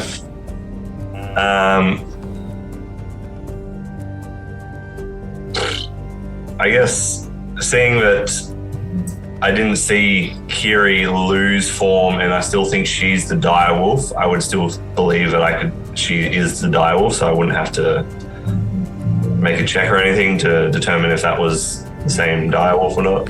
Well, I think I think I didn't see her drop out of form. It's safe to assume reform. you would still think that that's Kiri. Yeah. Okay, cool. So wait, does anyone object take to that? that? Does anyone object to that? No. Okay. Yeah. And then I will. Because I think you would actively see that Turds is attacking the direwolf and it's surrounded by. Yeah. Cool. I will then bonus action mark her as my prey. So that's my bonus action. I'll attack her twice. That's a nat one. Yep. That will miss. Sure. The second attack will come in. 16 to hit the direwolf. That hits, yeah. Okay, dealing that plus 5 radiant damage plus attack. What's my attack? At the same time, you'll become my favored foe as it hits you. So this damage will be from the favored foe. This damage is from the enlarge spell. 13. And then it's a d6 from the fact that you are now my prey. All rolling very low. 19 total. 19 damage. 19 damage? Okay. And I guess concentration check. And I say, just stay down, it's easier this way. And then I will 5 feet move back up into the... actually, yeah, I would, because I'm not quite sure yet that the darkness isn't providing me advantage or like providing me assistance here. Actually, I got hit twice. So someone can hit me in there easy. So I'd actually... Can I roll a d20 and if I get like 1 to 10, I'd go up, and 11 to 20, I'd stay down? Just You do I'm not whatever you sure. would like, yeah. So 10 and below, I'm staying down and out of the darkness. Okay, on the con save, that is not enough with a 9. You need a 10 as a minimum. So Whoa. concentration would be broken. Yeah. And then I believe the conjure animals would Be bye-bye. would end. Yeah. My little furry friends. It was nice while it lasted, which is about 1 second. It was fun to see them. They're cute. They're super cute. So you're going back So up? I rolled. I'm going back up, so I guess that procs the held action. You are just barely within range for that, luckily. Yeah. I was sitting here doing quick Pythagoras to figure it out. For which one? My held action. He tries to go back up in the darkness. Yeah, because he's trying to go back into the darkness. I'm going to spend a Fate Sphere, and I'm going to re-roll the 6. Okay, sure. And that'll mean the minimum I can get is 13. I just see you yeet this at me. Yeah, just The PT. a spike tumbling end over end comes towards you. And I guess for my final part, I'd like to say that I see that, I'm just like, Astion, you don't have to choose this side. You know who the better team is. Once one of them goes down, and that's my 6 seconds. I gave my word. Okay, Astion, it's now your turn. Okay. Well, I'm just going to grab another Titan and throw it. This isn't going to work real well, but it can't get any worse. Okay, so disadvantage throw attack at Matt again? Yep. That hits. A 19. So you're going to take... you get hit by a spike tumbling end over end, and it's going to do bludgeoning damage for some reason. And you're going to take a d4 plus 3. And you're going to drop 5 feet. Okay. As you take 7 damage. And I am going to scoot. Why do I drop 5 feet? Is it the... Because I hit you with bludgeoning damage, and I have Crusher, so... Is Crusher damage, or is it ranged? It is bludgeoning damage. So it doesn't state That is the only melee? requirement. It just states bludgeoning? It does not... It simply states, when I hit a creature with an attack that deals bludgeoning damage. Okay. So how much damage did I take? You took 7 bludgeoning damage. Yeah. And that was my con save. Yep.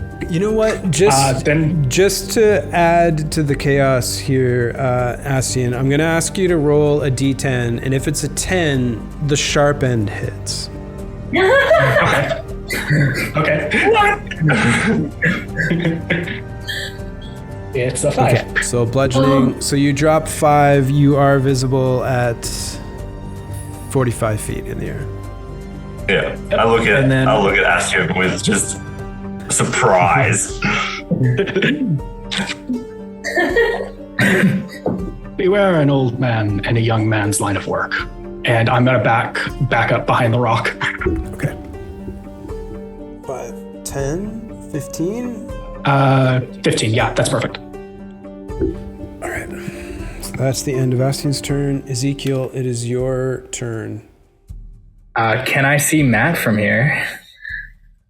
Yeah, I'd say you can still see him, 45 feet.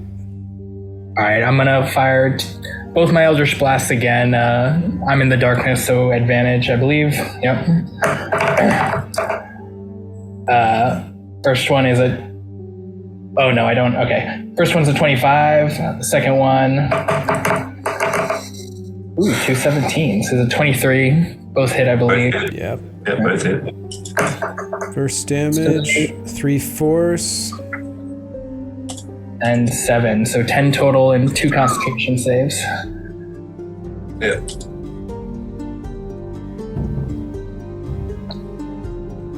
And it goes on that last one. Yeah. Spike growth was already gone as well because I was concentrating on favored foe. So favored foe goes away. Okay. Sounds good. Then I will use, whenever you're ready, DM, I'll use the rest of my movement to try to get around, but without putting Kiri in darkness.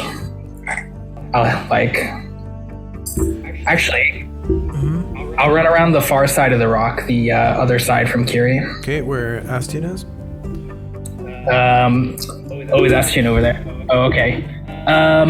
Yeah, there's so many people hiding behind this rock. You're never going to be able to see them all at the same time. No, I'm gonna run directly behind Kiri and then try to run towards all the fighting, but leaving Kiri just outside of the darkness. Okay.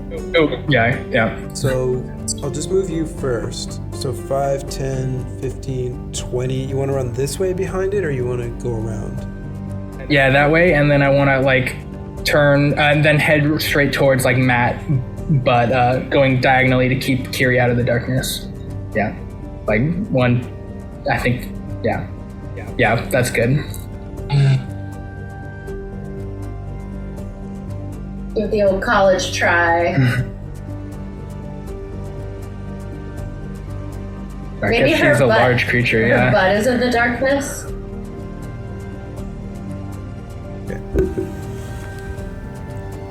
So you're good with that? Yeah, that's good. Anything else for Ezekiel? Actually, yes. Bonus action. Hexblade's Curse on turds, right. And I'm gonna shout, "Turds! I'm writing your final chapter today," and that'll be the end. Okay, and that is not concentration, correct? That is not concentration. All right, bottom of the order. The grappling hooks fire once again.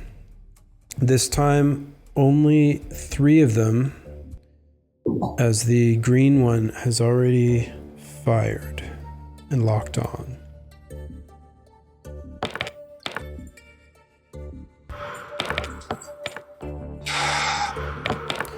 So 15 does not hit anyone from the black side. From the blue side, 17 does not hit anyone. And then finally on red, 14 does not hit anyone. Top of the order, turds, it is your turn. Okay. And what did Zeke cast on me? Hexblade's Curse? Yeah. Oh, okay. All right. But no noticeable effect at this point, correct? What do you got? Yeah. All right. Yes, turds will continue doing what most of my characters do best and just hack away. He'll use his rapier to melee attack Kiri. No luck. 10. Don't think that hits a dire wolf. Anything else for turds? He will move into the darkness. So 5, 10, 15, 20. If I head towards the black side 20 feet, even though that's at the rim, does that put me in the darkness or am I still visible? Like down here?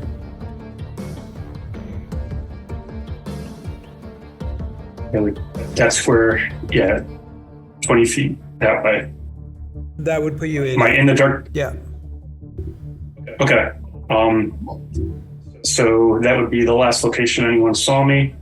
I wish to then. Okay, hold on. So move as again. you leave the attack range, oh no, you use your fancy footwork, right? Okay. Yeah. Okay, and then are you going to let me know where you move? Yes. What number are we on the number axis? Myself and Hugh or Zeke? 18. 18? Okay. But is that where you want it? No, it's not. Sorry. M19. I apologize. Oh, okay. Neither math nor geography is my strong suit. Join the club. Anything else for turds? No bonus actions. Kiri, it is your turn. Yep. Okay, so I'm going to move behind the rock.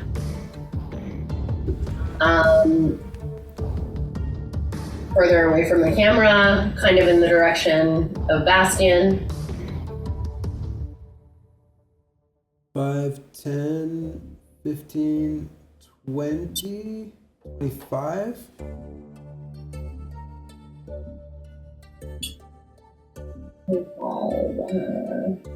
Can you remind me, did that give anyone cover or just lack of line of sight? Or you can't tell me? Oh yeah, no, that would give you half cover because you can still see Matt and he can still see you, but I would say it gives you half cover. As if Matt's gonna attack me again, though. Come on. Okay, I would like my direwolf to get up as close to under that rock, and I'm gonna give the dodge action. Okay. Sounds good. Matt, it is your turn. All right.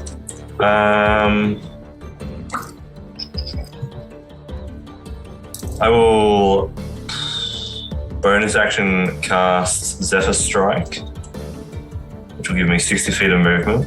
Okay. I will move towards, like, over the darkness sphere and towards this corner where the rubble is. Okay. 60 feet? Yep. The darkness sphere. 20, 25, 30. Yeah, the sphere of darkness, the sphere of just bullshittery. That's bad. 60 gets you over here. Yeah. So I've cast that. I will then action.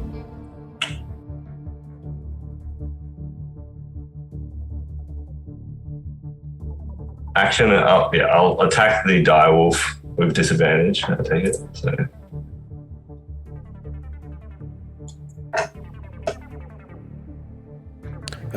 Sorry, why is it disadvantage?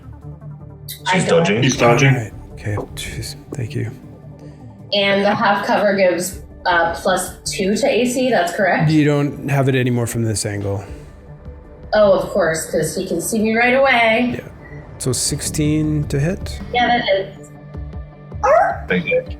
Dealing that plus my enlarge plus 5 radiant damage plus the D8 from my spell.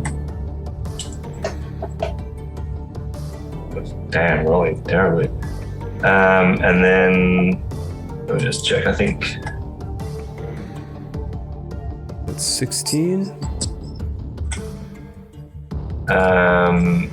And you are my fate, my prey still, so you take D6 as well. 21 piercing damage. 21 piercing damage. Suddenly Kiri's back again.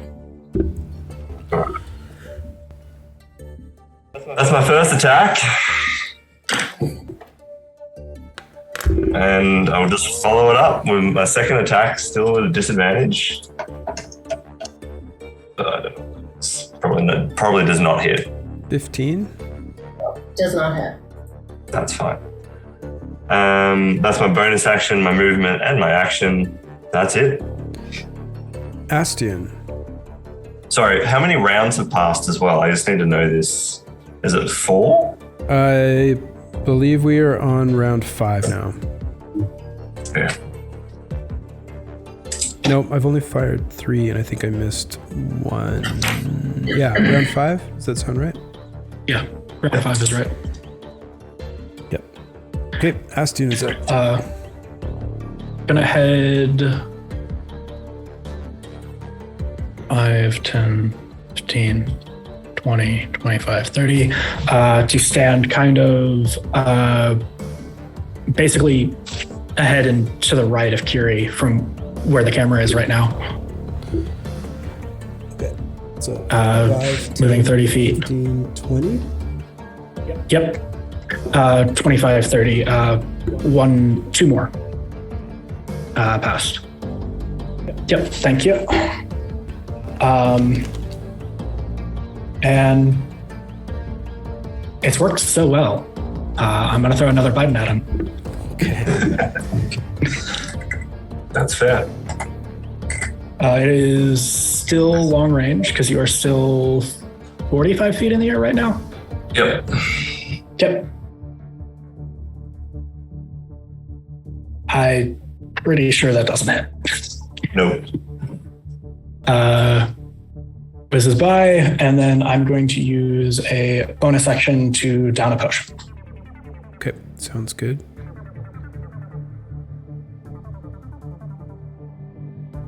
And that is it for me. All right, it is Ezekiel's turn. All right. I can still see turds, correct? Yeah. I'm just going to pull out my sword, walk up, and cast Booming Blade to attack him. Okay. Go ahead and make your attack roll, please. So we're in darkness. Do I still get advantage, or do you have any abilities that let you see? It would. Not through magical. It would be an advantage. Okay.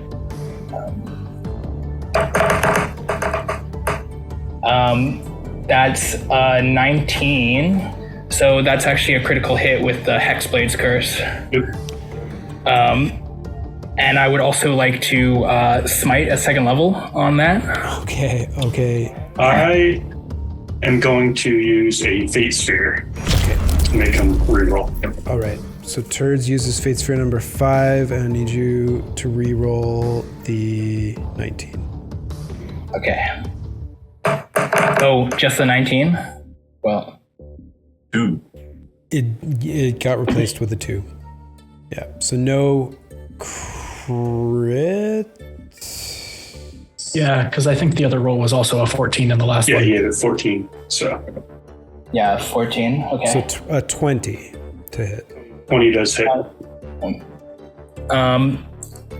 Okay. I would still like to smite on that, so I'm going to add first. So Booming Blade, once I hit 5th level, it does 1d8 automatically, and you're sheathed in a Booming Blade thing. So 2 more damage from that, and then from Smite at 2nd level is I believe it's 3d. Let me find it to be sure. Yeah, I think it's 2d8 normally. Yeah. It's basically 1d8 plus d8s for the level of spell slot spent. Okay, so 3d8. Okay.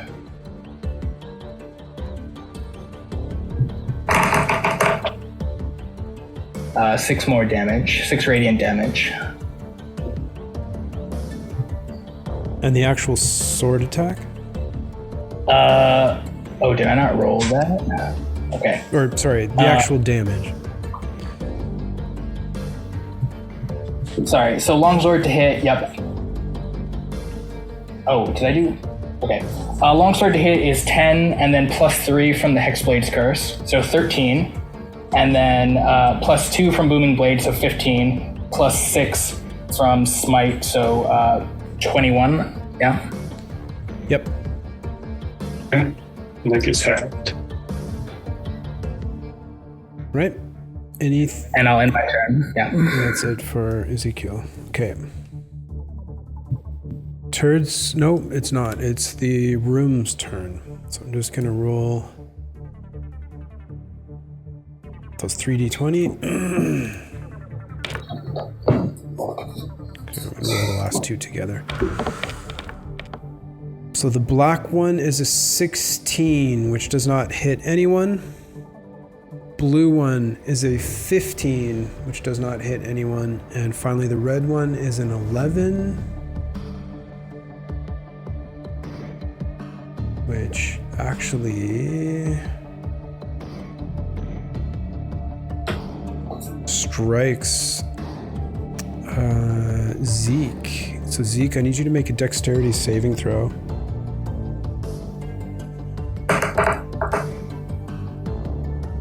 Two. 2 is not enough. As you also feel a grappling hook plunge into your left side, into your rib cage, and it grabs a hold firmly after doing 10 piercing damage.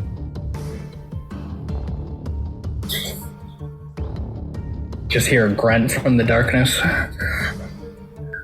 And I need you to make a concentration check.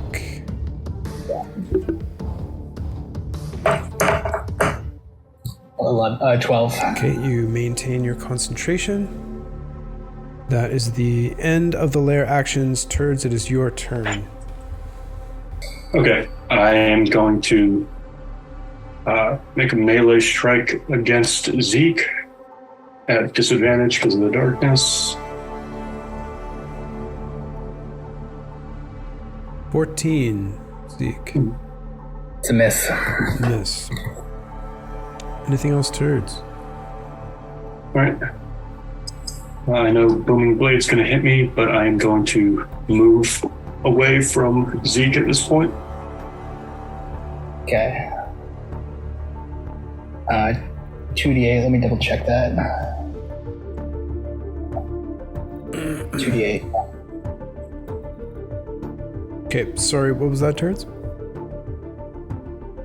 I'm going to move 2 squares, or yeah, if you can complete the turn, so the blue side is where the camera is. Yep. All right. 5, 10, 15, 20, 25, 30. I'm going to move so that I'm right next to the large rock now. Okay, so as soon as you move, you take that. On the opposite side from Kiri. Yeah, okay. So you take a step back first, which initiates the booming blade damage. Booming blade. Yep. I rolled an 8 for that. Thunderstrike. All right. All right. And then the rest of your movement. 10, 15, 20, 25, 30. And then as a bonus action, I'm going to use a healing potion. Okay, bonus action healing potion. Okay, up next is Kiri. I am going to take a look at Matt and be like, can you friggin' stop? And cast Hold Person on him. Okay. Make a wisdom saving throw. And my spell save DC is 14. 13 would not be enough. So Matt is held, and as he is flying and his speed is reduced to 0, that means he falls. So falling. So with that falling damage, it's from 40 feet. So that's 4d6. Which is 16 falling damage. 16 bludgeoning, sorry. Yeah. And you are prone. Yep.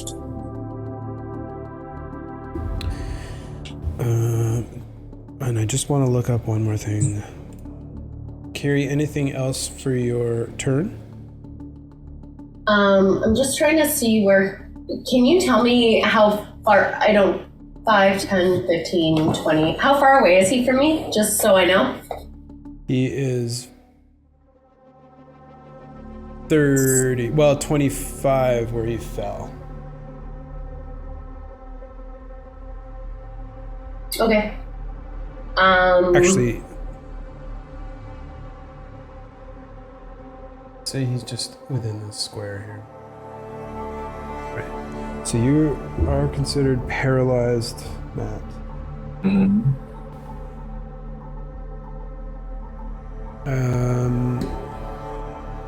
You're not concentrating on anything currently? I was concentrating on Zephyr Strike, but that's I guess gone now. No longer concentrating. It's fine. So, Kiri, any movement? Anything else? She is just going to sink down a little bit behind the rock near Bastion. Just, I guess, right where she is. Okay. And take the... I took an action. I don't have a bonus action. Good with movement. I'm good. All right. Sorry, Dave, how much damage did I take falling? Falling was 16. Roger. All right, it is your turn now, Matt. So at the end of your turn, you can save. No. Still paralyzed. Astian, it is your turn. Well, prime target just fell from the sky. Walking up and gonna draw the Warhammer and gonna make some attacks. Right, he is prone. You have advantage. You're within 5 feet. And any hits are going to be automatically crits because of paralyzed. Yeah. Yep. So going to do that, and then I'm going to spend a key point to Flurry of Blows. He's also going to be moved 5 feet to my left, to the left of the camera. Okay, well, hold on. Let's do your damage for your Warhammer first. Yep. That's going to be 7. Okay. And because I hit him with a critical, it doesn't matter because unless he somehow saves and then moves, but I hit him with a critical attack. It's going to be, even if he is no longer paralyzed or prone at the end of, until the end of my next turn, everything's going to be at advantage. Okay, so all attacks the are first hit was a crit, so just roll your d8. Oh, yeah, I forgot to, yes, thank you, sorry.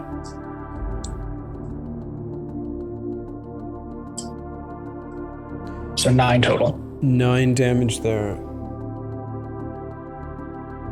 And then I'm going to hit him with Flurry of Blows. Okay, so go ahead and make your first unarmed strike. 25. And here's the second one. Well, just roll your damage for the first one. Sorry. And I also need... no, he's going to automatically fail. Never mind. He is going to be moved 15 feet back towards the rubble. Hold on one sec, though. So 9 damage from that, Matt. Okay. Yep, well done. All right, sounds good. And then you're moving him... he's moving 20 feet back towards the wall. Well, not towards the rubble, sorry. It's just 5 feet per hit or 10 feet? No, I am using my open hand technique to push him 15 feet as well after I push him the 5 feet.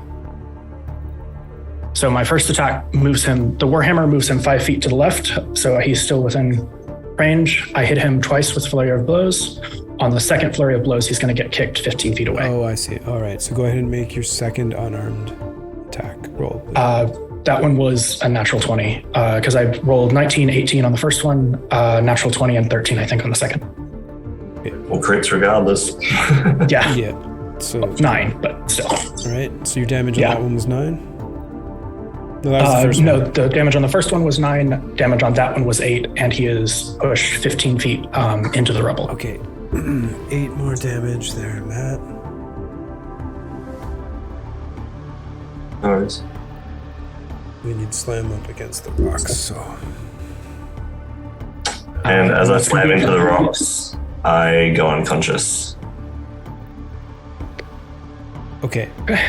Even if no additional damage was done there, like the last attack made you unconscious? No, 8 was exactly what needed to be rolled. All right, so at this point, you're down and dying. All right. Yep. Anything else for Astian? I believe that used 5, 10, 15, 20, 25. I'm going to step back into melee with Matt. And that is going to be it. Okay. Ezekiel, It is your turn. I would like to use my movement to get into melee range with turds. And then again cast Booming Blade. So I'll make an attack at advantage. The darkness. 21 to hit. 21 to hit turds. Okay. So I will also smite at first level on this. But so my weapon damage first. 7 plus 3 for the Hexblade's Curse. 10. So 10 damage. 1d8 for Booming Blade. And then 2d8 for Smite. 14 currently. And 8. So 22 total damage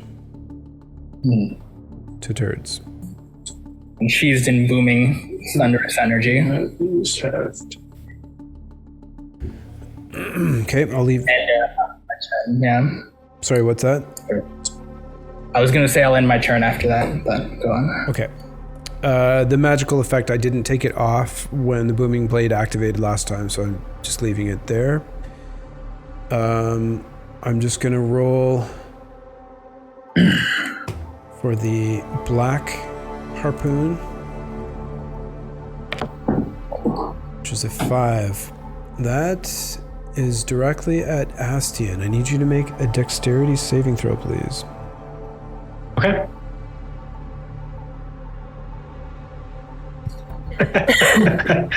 That is enough, but you still take 5 slashing damage. 5, okay. All right. And then the next one is blue. And that is a 16, which hits no one. That is the end of the round. We're at the top for turds. Right. Can you turn it so the black side is facing is at the bottom of the camera? Yep. If I were to move 20 feet along the side of that rock there, since we're sort of at the corner, would that still give me line of sight to attack Kiri, or does that give her any type of cover? I mean, it's hard for you to know at this point until you actually move. Okay. All right. All right.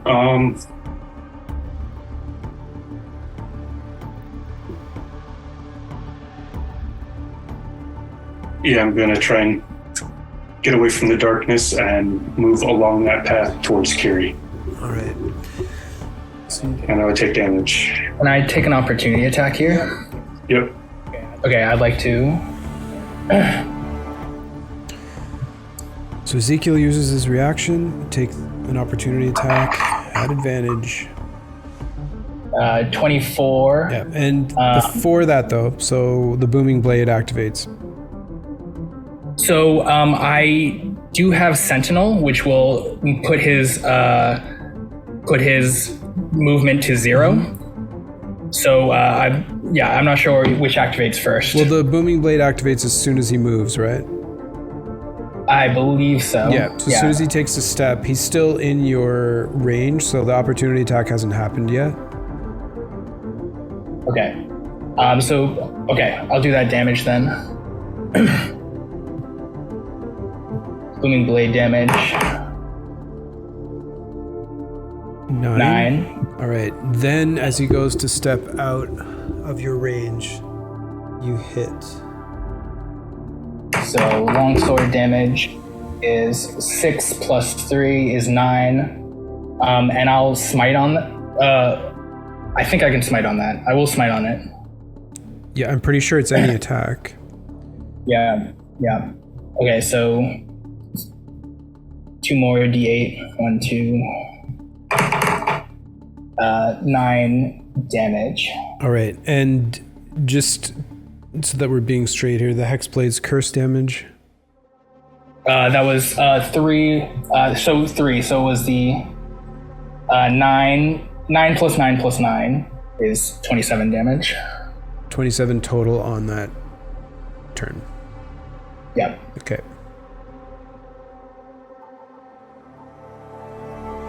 And movement is reduced to 0. Yeah. Okay, Turd, so your speed has come to a stop. All right, so if I use dash at this point, would I... Sentinel has reduced your speed to 0, so there's nothing to double. Okay. Yeah. All right, I am going to use, as a bonus action, another potion of healing. Okay.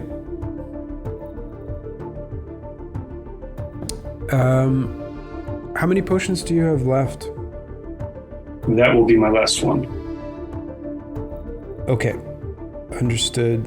So you down that potion of healing? Yep. Just one sec before you roll your healing hit points. Sure. Just one sec. All right. Turds, you slam back that potion that was given to you by Astian Lim. And the taste of it at first tastes like a potion of healing. However, you feel it starting to dissolve your body from the inside out, as it is a potion of poison. Astian, if you could roll your poison damage, please. I believe that there's also a con save attached to that. I'm also immune to poison, so... Yeah, it just does nothing at this point, but... Such revelations had not yet come to pass. 12 damage would have been sent to Turd's way, but he is immune to poison, being the hero and traveler extraordinaire that he is. He makes plans for such things and takes no damage, but gathers no healing as well. All right. Then I will finish off by taking the dodge action. Okay, dodge action taken. It is now Kiri's turn. Yeah, what is my distance from Matt, please? I mean, ballparking at about 40? 45 or 30? 35. 35, all right. I will walk up 5 feet. A flame will erupt from my hand, and I'll throw Produce Flame. Okay, so he is prone, so you get disadvantage on the attack, but you have advantage, so it's an even roll because he's paralyzed. Yeah, and I also actually wanted to ask if I could get a concentration ring, just so to remember that I'm concentrating on the whole person. Yep. Thank you. There you go. It should be a straight roll, right? Yep. Okay. A 19. Yep. Okay, so one death save fail for Matt. Yep. Failure. Anything else for All Kiri? right. Yeah, as a bonus action, correct me if I'm wrong, I can cast Healing Word, correct? Yeah. Yep, I would like to cast Healing Word on myself. Yeah. Produce Flame was a cantrip, right? Correct. Yeah, so you're good. Go ahead and roll your healing.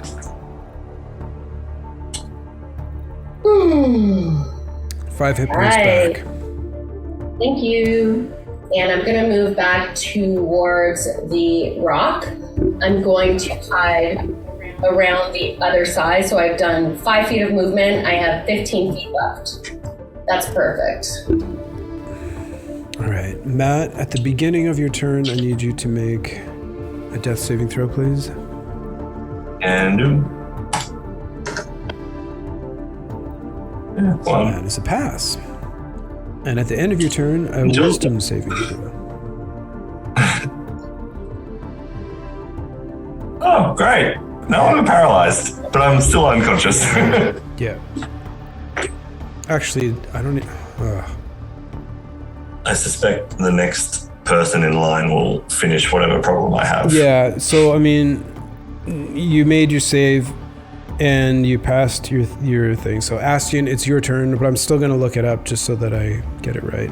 Just trying to determine whether or not you lose your paralysis when you're unconscious. Like, can you even make saves when you're unconscious?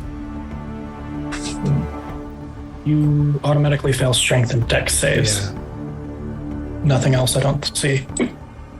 But it's your turn anyway.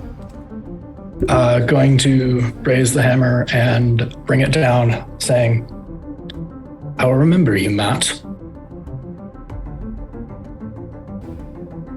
And does a 16 hit? That is my AC, yes. Okay. All right. Then gonna use a You don't have reaction. That's too take. automatic. Different. Yep. Yeah. I'm not attacking you anymore. Using a free action to take the label off of his exterminator's uniform. Okay. And tuck it away in a pocket. And then gonna turn around and walk 20 feet towards the darkness. All right. So with that strike, though, Matt, that is 2 death save fails. Is there anything within the rules of COF that would prevent you from dying at this point? Nope. All right. Then in that case, you have been eliminated from Crucible of Fate. I know it's super late there, man. Do you want to hang out and see how this all ends? Early, actually. Did you want to hang out and see how this all ends? No, I see a conclusion coming regardless, and I just want to go back to bed. So I will love you and leave you, and thank you all very much for the time. It was fun. All right. Thanks a lot, Paul. Thanks very much for being on the show. Talk to you later. All right. Talk to you later, man.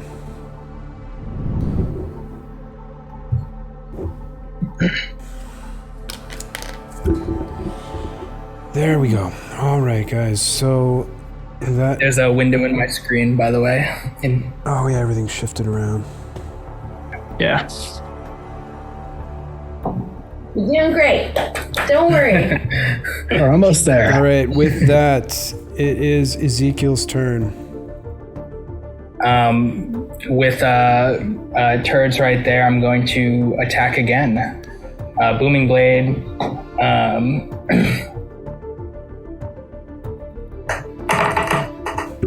Ooh, 13.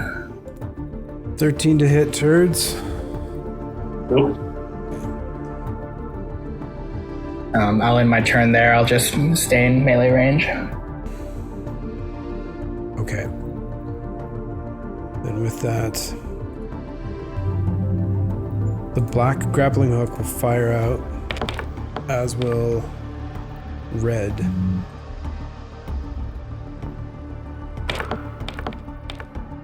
Black is a number 1, which does not hit anyone. Red is a 12, which hits Kiri. Kiri, I need you to make a dexterity saving throw, please. I'm very, very dexterous. Kind of. Hey. All right, so you dodge out of the way, narrowly avoiding the grappling hook, but you still take 4 slashing damage as it cuts its way past. Even with a natural 20? Yeah, the damage is being reduced from 4d6 and having the grappling hook lodge into you to just skimming by and doing 4 damage. No worries. 4 damage. Top of the round, turds. All right, I will first attack Zeke. Yep. Even though I could easily just give myself up, I refuse to do so. Never say die. Unless you know power word kill. Yeah. Hey, and if 2 of these grappling hooks get into you, they tear you apart, so... Wait, that's important to know, because I had one already. Yep. And Zeke has one as well, correct? Yep. Well, yeah. Well, pull you apart is a strong word. It does twice as much damage. Sorry, just to clarify, I had one before. Yep. Did I just get one now? No, you dodged it. It just skimmed you, cut you as it went by. Sorry. Yeah. You just said it with a giant smile, and I was like, what am I looking forward to now? Rapier hit against Zeke is a 16. It's a miss. Miss. All right. Shield. If you can once again turn the board so that the black is at the bottom of the camera, I will be using bonus dash action. And let's see. The rocks by Matt, am I able to get in there and get cover? If I were to be in there, would it give me cover? It gives you light cover if you're in it, or 3/4 cover if you're prone. Okay.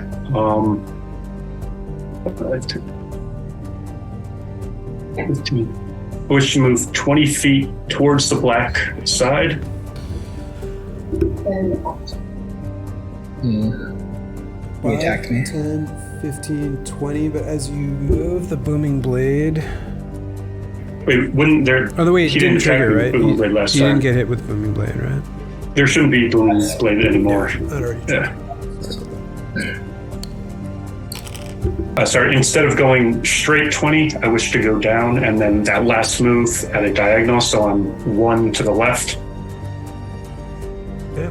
And that's your bonus Right, action and then- to move there? Oh, that was just as part of my... I'm going to be moving 60 feet altogether. I was just saying instead of going straight there, I'll be on there, and then can you turn it so that the green side is at the bottom of the camera? I apologize. No, that's fine. All right. Then 20 diagonally down towards the wall, the black wall. 20? And then for the final 20, go straight along the wall. Would that put me right next to Matt's body? Oh, no. It can put you right next to Matt's body, or you can... Yeah, that's where I want to end up. Okay. And that will be the end of my turn. All right. Sounds good. So you are amongst the rubble, and it is now Kiri's turn. Kiri is going to shoot her ice knife. It has a range of 60 feet. So if you think that I can't quite see him perfectly, I'm happy to move out 1 or 2 squares to get a perfect line of vision. That would do it for you, I think. Great. I will do ice knife. No. 8, not enough. So that does not hit. Does it still trigger its exploding? It does. I will read right now. So you create a shard and fling it at one creature within range. Hit or miss, the shard explodes. The target and each creature within 5 feet of it must succeed on a dexterity saving throw. Okay. Or take 2d6 cold damage. All right, dexterity saving throw, please, turds.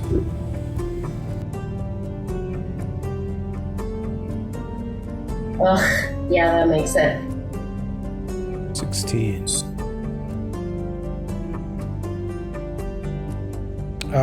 My brain is fried. Turds, the advantage on that one. Is that a class feature? One is the potion gives advantage on dex saving throws. And then I believe I also have another feature. Let me see. But you do have a -2 penalty to it. So For dex? Yeah. From the the one that your potion counteracts. Okay. Right. Well, it's a pass anyway, 14. Okay. Yeah. All right, numbers. Yeah. All right, sorry I wasn't tracking on the -2. That's my fault. Okay, you want to... Is still half damage or 0 damage? It's 0 damage. So Kyrie's just going to move a little bit back just to take some cover behind that rock again. And that's the... actually, looking at that's it. That's it. Sure. Yeah. Okay, Astian, is your turn. Walk back towards turrets. I'm not going to make any attacks or anything.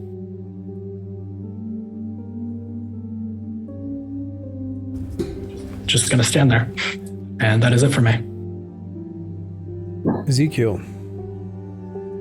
I'm gonna walk towards Turds and try to get an angle on him around Ashton and cast She's My Blade and cast Eldritch Blast, targeting him with both of them.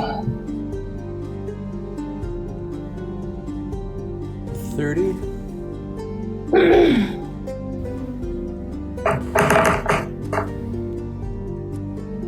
First one misses. Is it at advantage? Oh, are you prone? No. No. Oh, I'm just standing in the rubble. He just has a +2 to his AC. I think it would still be advantage because you can't see where the attacks are coming from. Yep. Okay. Makes sense. Right. But no, none of them hit. Neither of them hit. Okay. Then I'll end my turn there. Okay, and just for clarification for me, Ezekiel, so in your hands right now, you said you sheathed your sword? Oh, I sheathed my sword, yeah, so I could do the somatic for Eldritch Blast. Okay, and what's in your other hand? My shield. Okay. Got you. And where is your... Oh, somatic, free hand. Got you. All right. Yeah, it's perfect somatic. Thank you. All right, it's now time for the blast. So the green one first.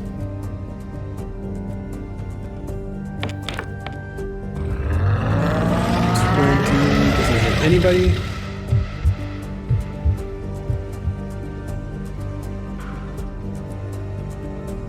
And the second one.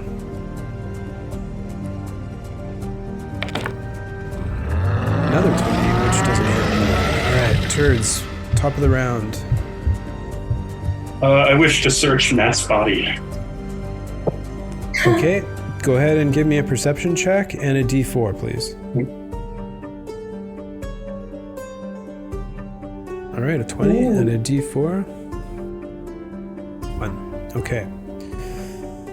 So looking at his body, you can search his actual body, his backpack, and just double checking his inventory.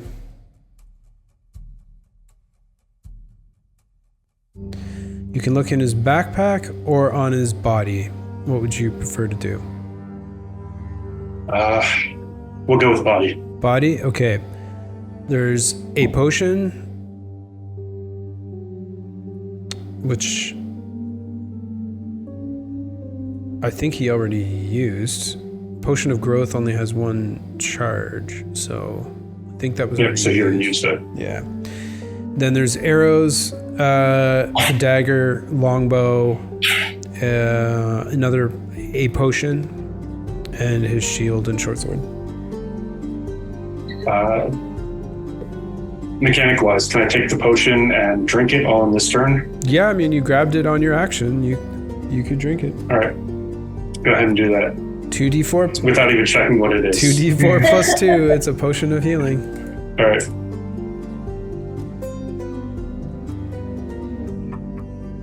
Six hit points back for Turds. Any movement for you? How far is Ezekiel from me?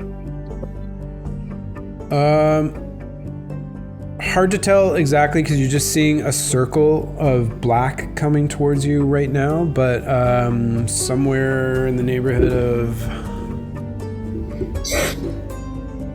25 to 35 feet away. All right. And moving further into the rubble wouldn't give me additional cover, would it? If you lay down. Okay. I'll stay where I'm at for now. Okay, Kiri, it is your turn.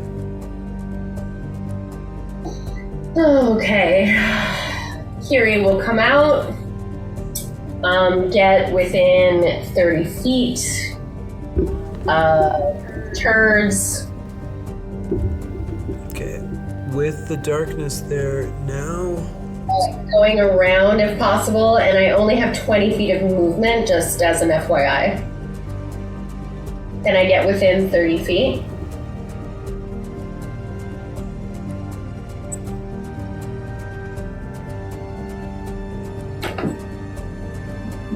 Unfortunately, you can't see turrets with 20 feet of movement. Okay. I believe I've only conjured animals once this game, right? Yeah. Successfully is an operative word. I'm gonna conjure some more animals. Say, oh, I'm sick of this. Come, my pretties, and I'm calling up for bears again. Okay. All around turds. Okay, so you can't quite Don't you have to see it? see him. So I can within 60 feet. So 60 feet away from me, closest to where I know Turds was, because I had a rough idea before the darkness came around. Yep, so I'll put them there. That seems okay. Yeah, and I can roll for initiative if you'd like, the bear's initiative. Yep. Ignore those 2 d6s, but so 7. Their initiative order. 7, which is right before Ezekiel and after Astian.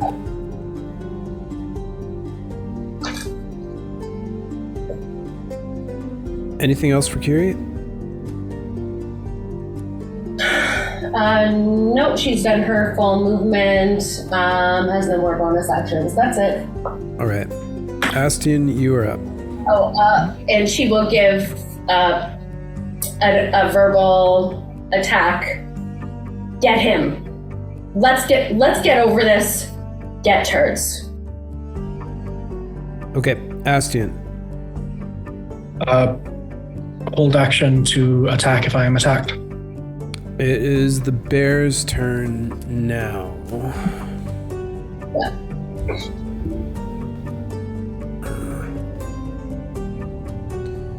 All right, so whichever bear you want to go first, the red one. Okay. All right, bears have multi-attacks, so I'm gonna make the first one with its bite and one with its claw. So this will be the first bite attack. And that is probably a miss, I'm guessing. Yeah. He will do his claw attack now. And that is a 10 plus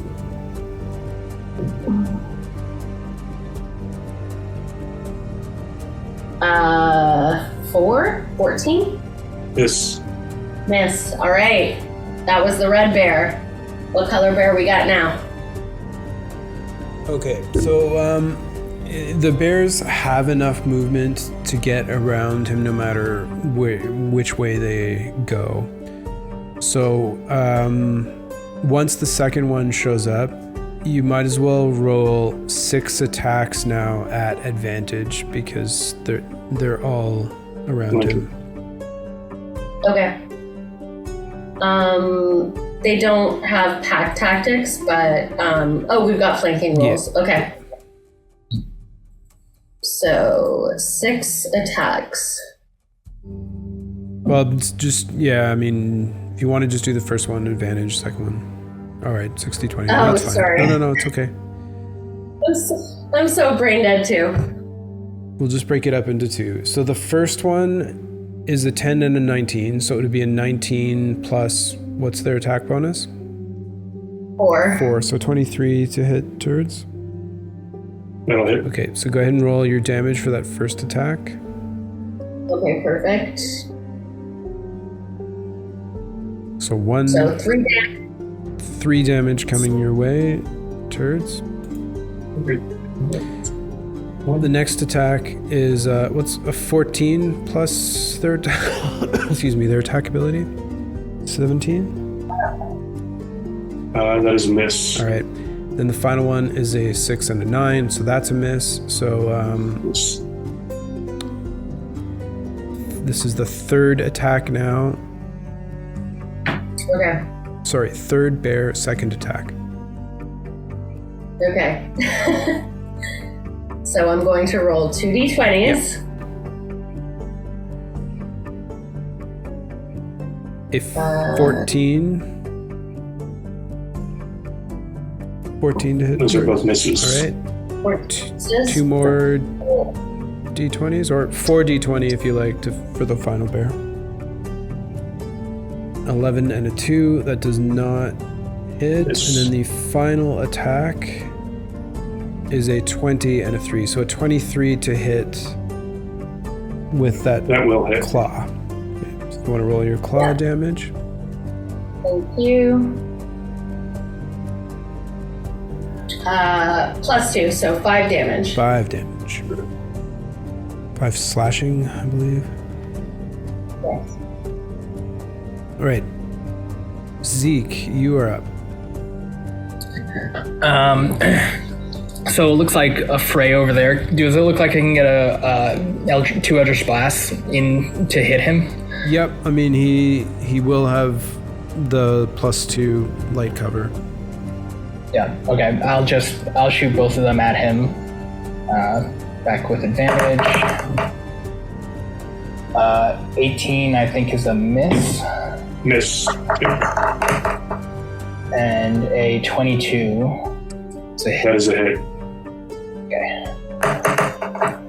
3 plus 3, so 6 damage.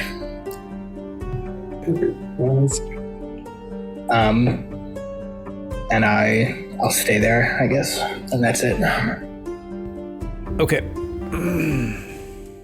And that's the end of the round. The black harpoon. 19. No one even close. And the last one. An 8. A dex save for Ezekiel, please.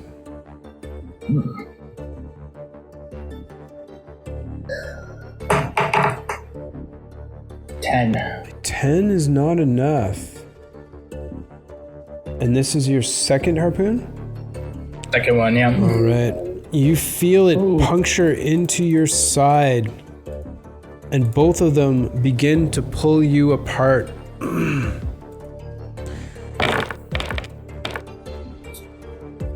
28 piercing damage. Oh, I'm unconscious. Oh my god. Unconscious and dying. Are they still pulling me apart? They are. Well, they're holding you in place. Okay. That is the end of the round. At the top of the round, Turds, it is your turn. My darkness is gone as well, I believe, since I'm unconscious. Yeah, for sure. Okay.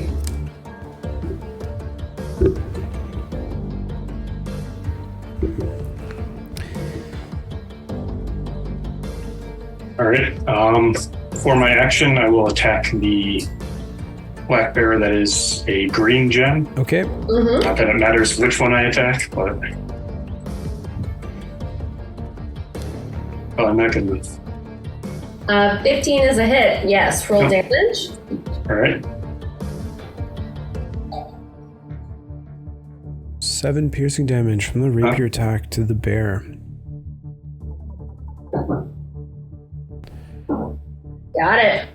I will then use dash as a bonus action.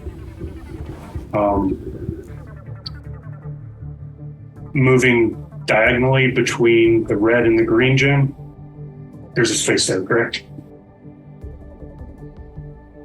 And I'll allow for the 3 bears to take their opportunity attack.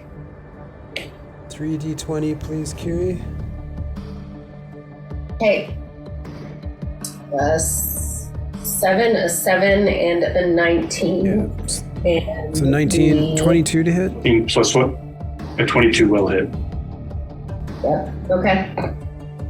The bear makes a multi-attack, but so it would only be one of those, right? Yeah. Okay, cool. So it will be a claw attack. Right. Go ahead and roll your damage.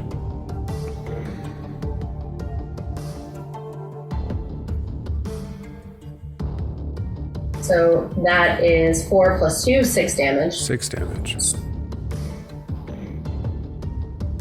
I am now unconscious. Turds. It's down and dying.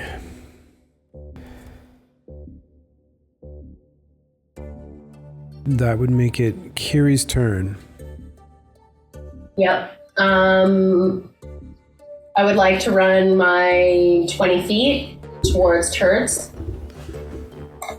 1, 2, 3, 4. And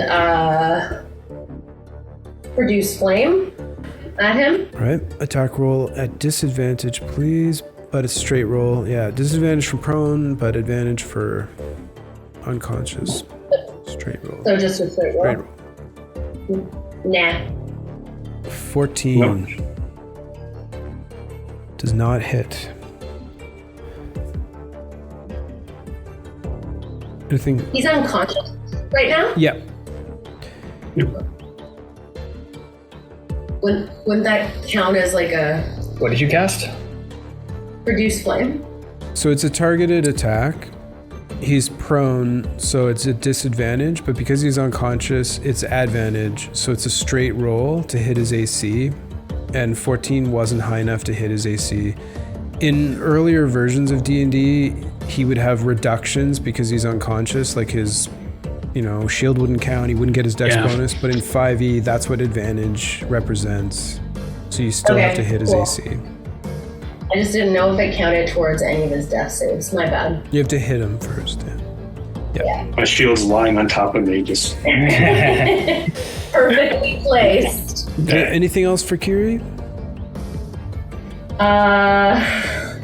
Yeah, bonus action healing word on Zeke, if I can see him. Okay, go ahead and roll your healing on Zeke. There's now only 1 harpoon remaining. It's the blue one. Zeke wakes up coughing. Oh, God. Not again. 7 hit points back. Astion, it is your turn. Going to walk up to turds, and I'm going to reach down, and if there is a memento to take, I will take a memento. All right. Do you want to give me a perception and a d4? Really, I'm just kind of taking whatever is there to remember him by. I'm not looking for anything special. I'm just literally whatever. Turds, anything that would be immediately obvious?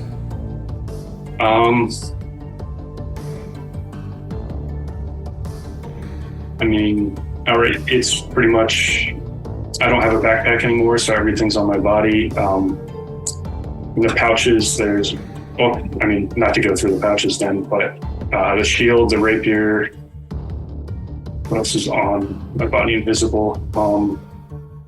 Rings on his fingers. A crowbar. He's going to take your crowbar and drop his. And then I'm going to walk away. All right. Up towards like Zeke and Kira. Which way? Actually, towards the towards where the doors are on the black wall. Okay. Yeah, that's going to be it. All right. It's now the bear's turn. So, I'm assuming... Oh, I shouldn't assume. It is now the bear's turn. The bears will go for a feeding frenzy. Okay. So the bears move up around Turd's unconscious body. If you could please make the first 2 attacks at advantage, please. All right.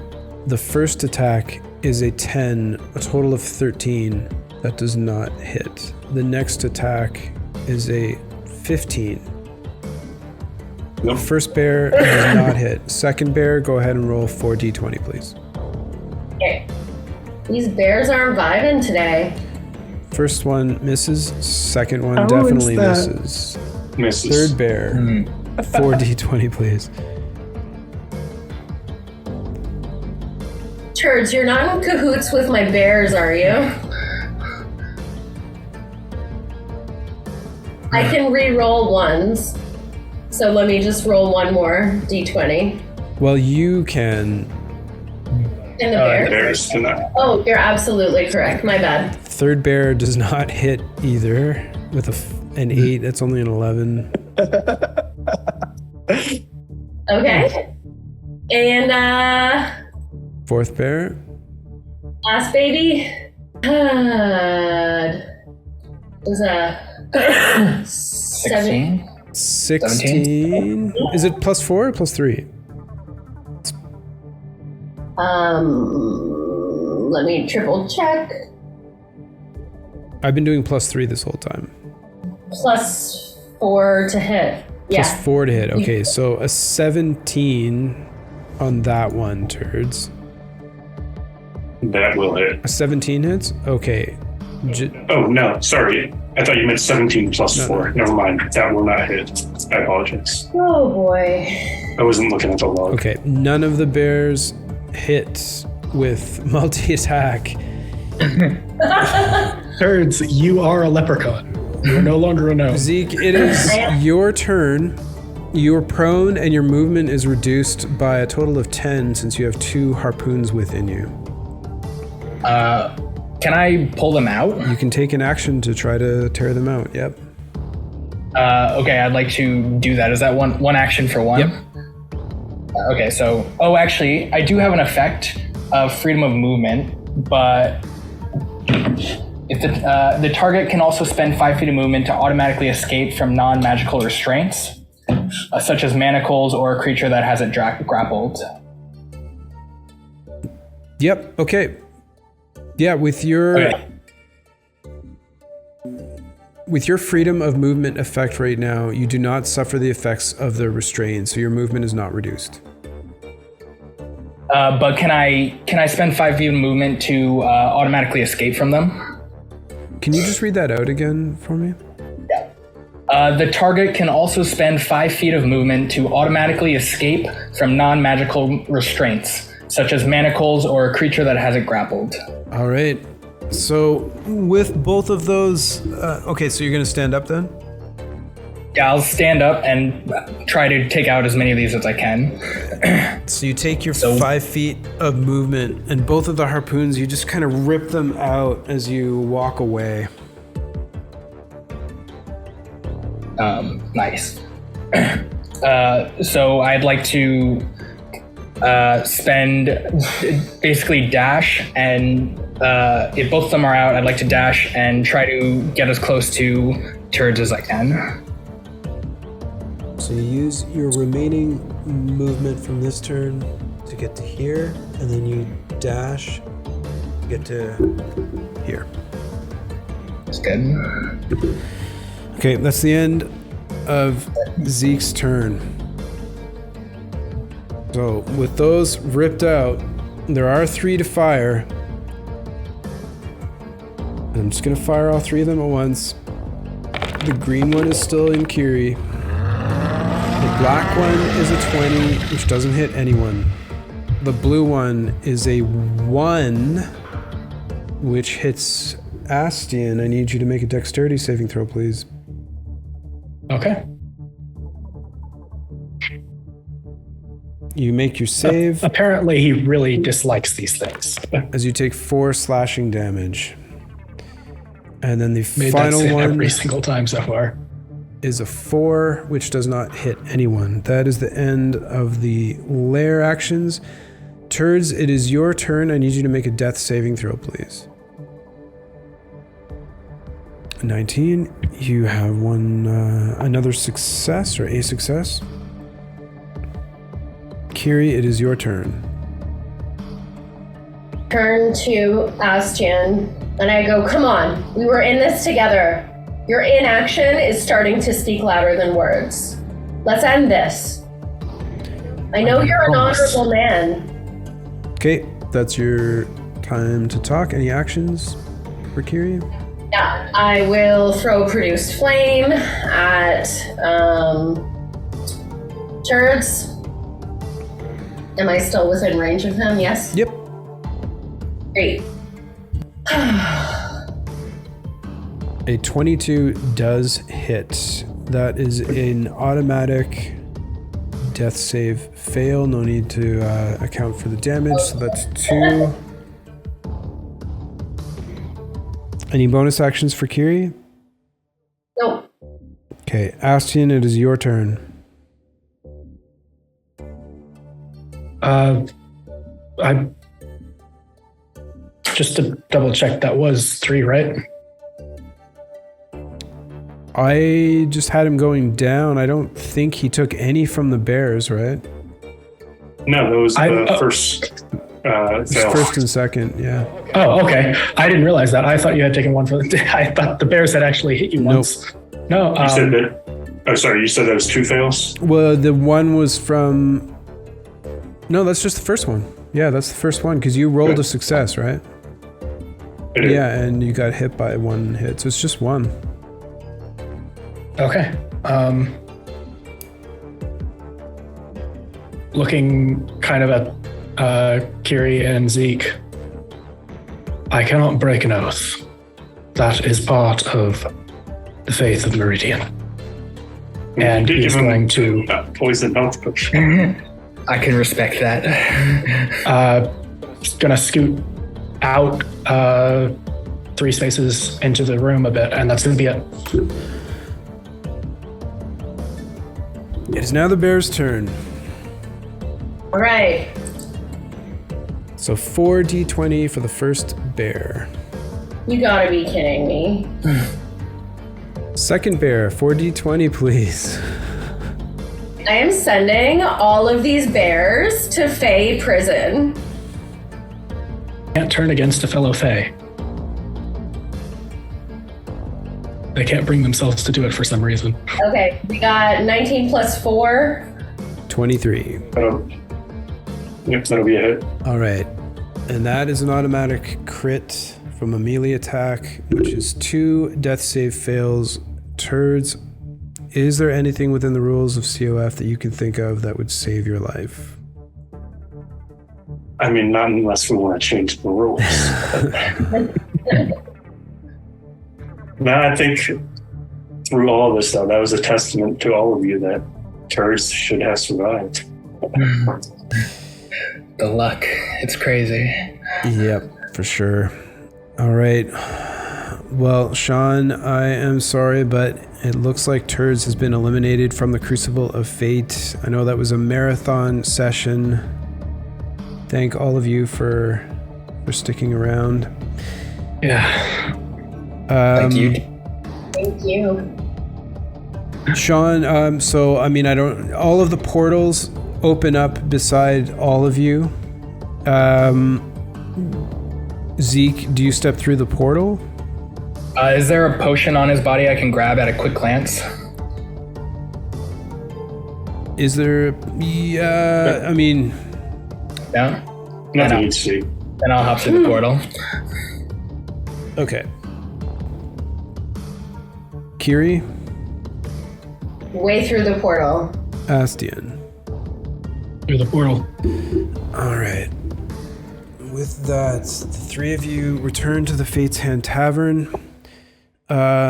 Sean, man, I am sorry the way things went down. I know that really got dragged out today, but I hope that you still had a good time competing on COF. Yeah, I've no one to blame but myself. I should have gone with my instinct on both this game and continued attacking Kiri. Should have gone my instinct on the last game and just dove into the hole immediately rather than right at the end. All right. Well, we'll catch up with you at some point, man. I know we probably have another talk coming up sometime soon, so I'll chat with Sounds you good. then. It's good playing with you all. Great playing with you. Have a great night, and hopefully your next chance goes better. Okay. We'll just do a wrap up here. We'll catch you later, Sean. Later. Returning to the Fate's Hand Tavern, Tharamgul kind of perks up and walks forward. Congratulations, you three. It was a tough battle and drawn out. I was kind of hoping for a more dramatic end to people, but I guess being torn apart by bears is as dramatic enough as we can get. I salute you all. Any parting words for the Eyes of Truth before we wrap up the episode? But simply, I will remember them. And he gestures to both. He touches the crystal at his neck, and then the crowbar and the name tag. As I do everyone. It's a shame it had to end that way, but it was an honor meeting Turds in the flesh and writing his final chapter. The man, the myth, the legend. I lay my hand on the final autographed copy of Turd's memoirs. That's probably going to shoot up in value should you get out of here. Well, there's a few steps before there, Tharangul, but I told you, there's no weakness here. Indeed. All right, thank you very much to the three of you. You will be moving on to round 2. Congratulations. And thank all of you for hanging out with us tonight. JL, you got your work cut out for you. There's a lot of footage to go through. Pee time. We'll catch you next time. Okay, take care, everybody.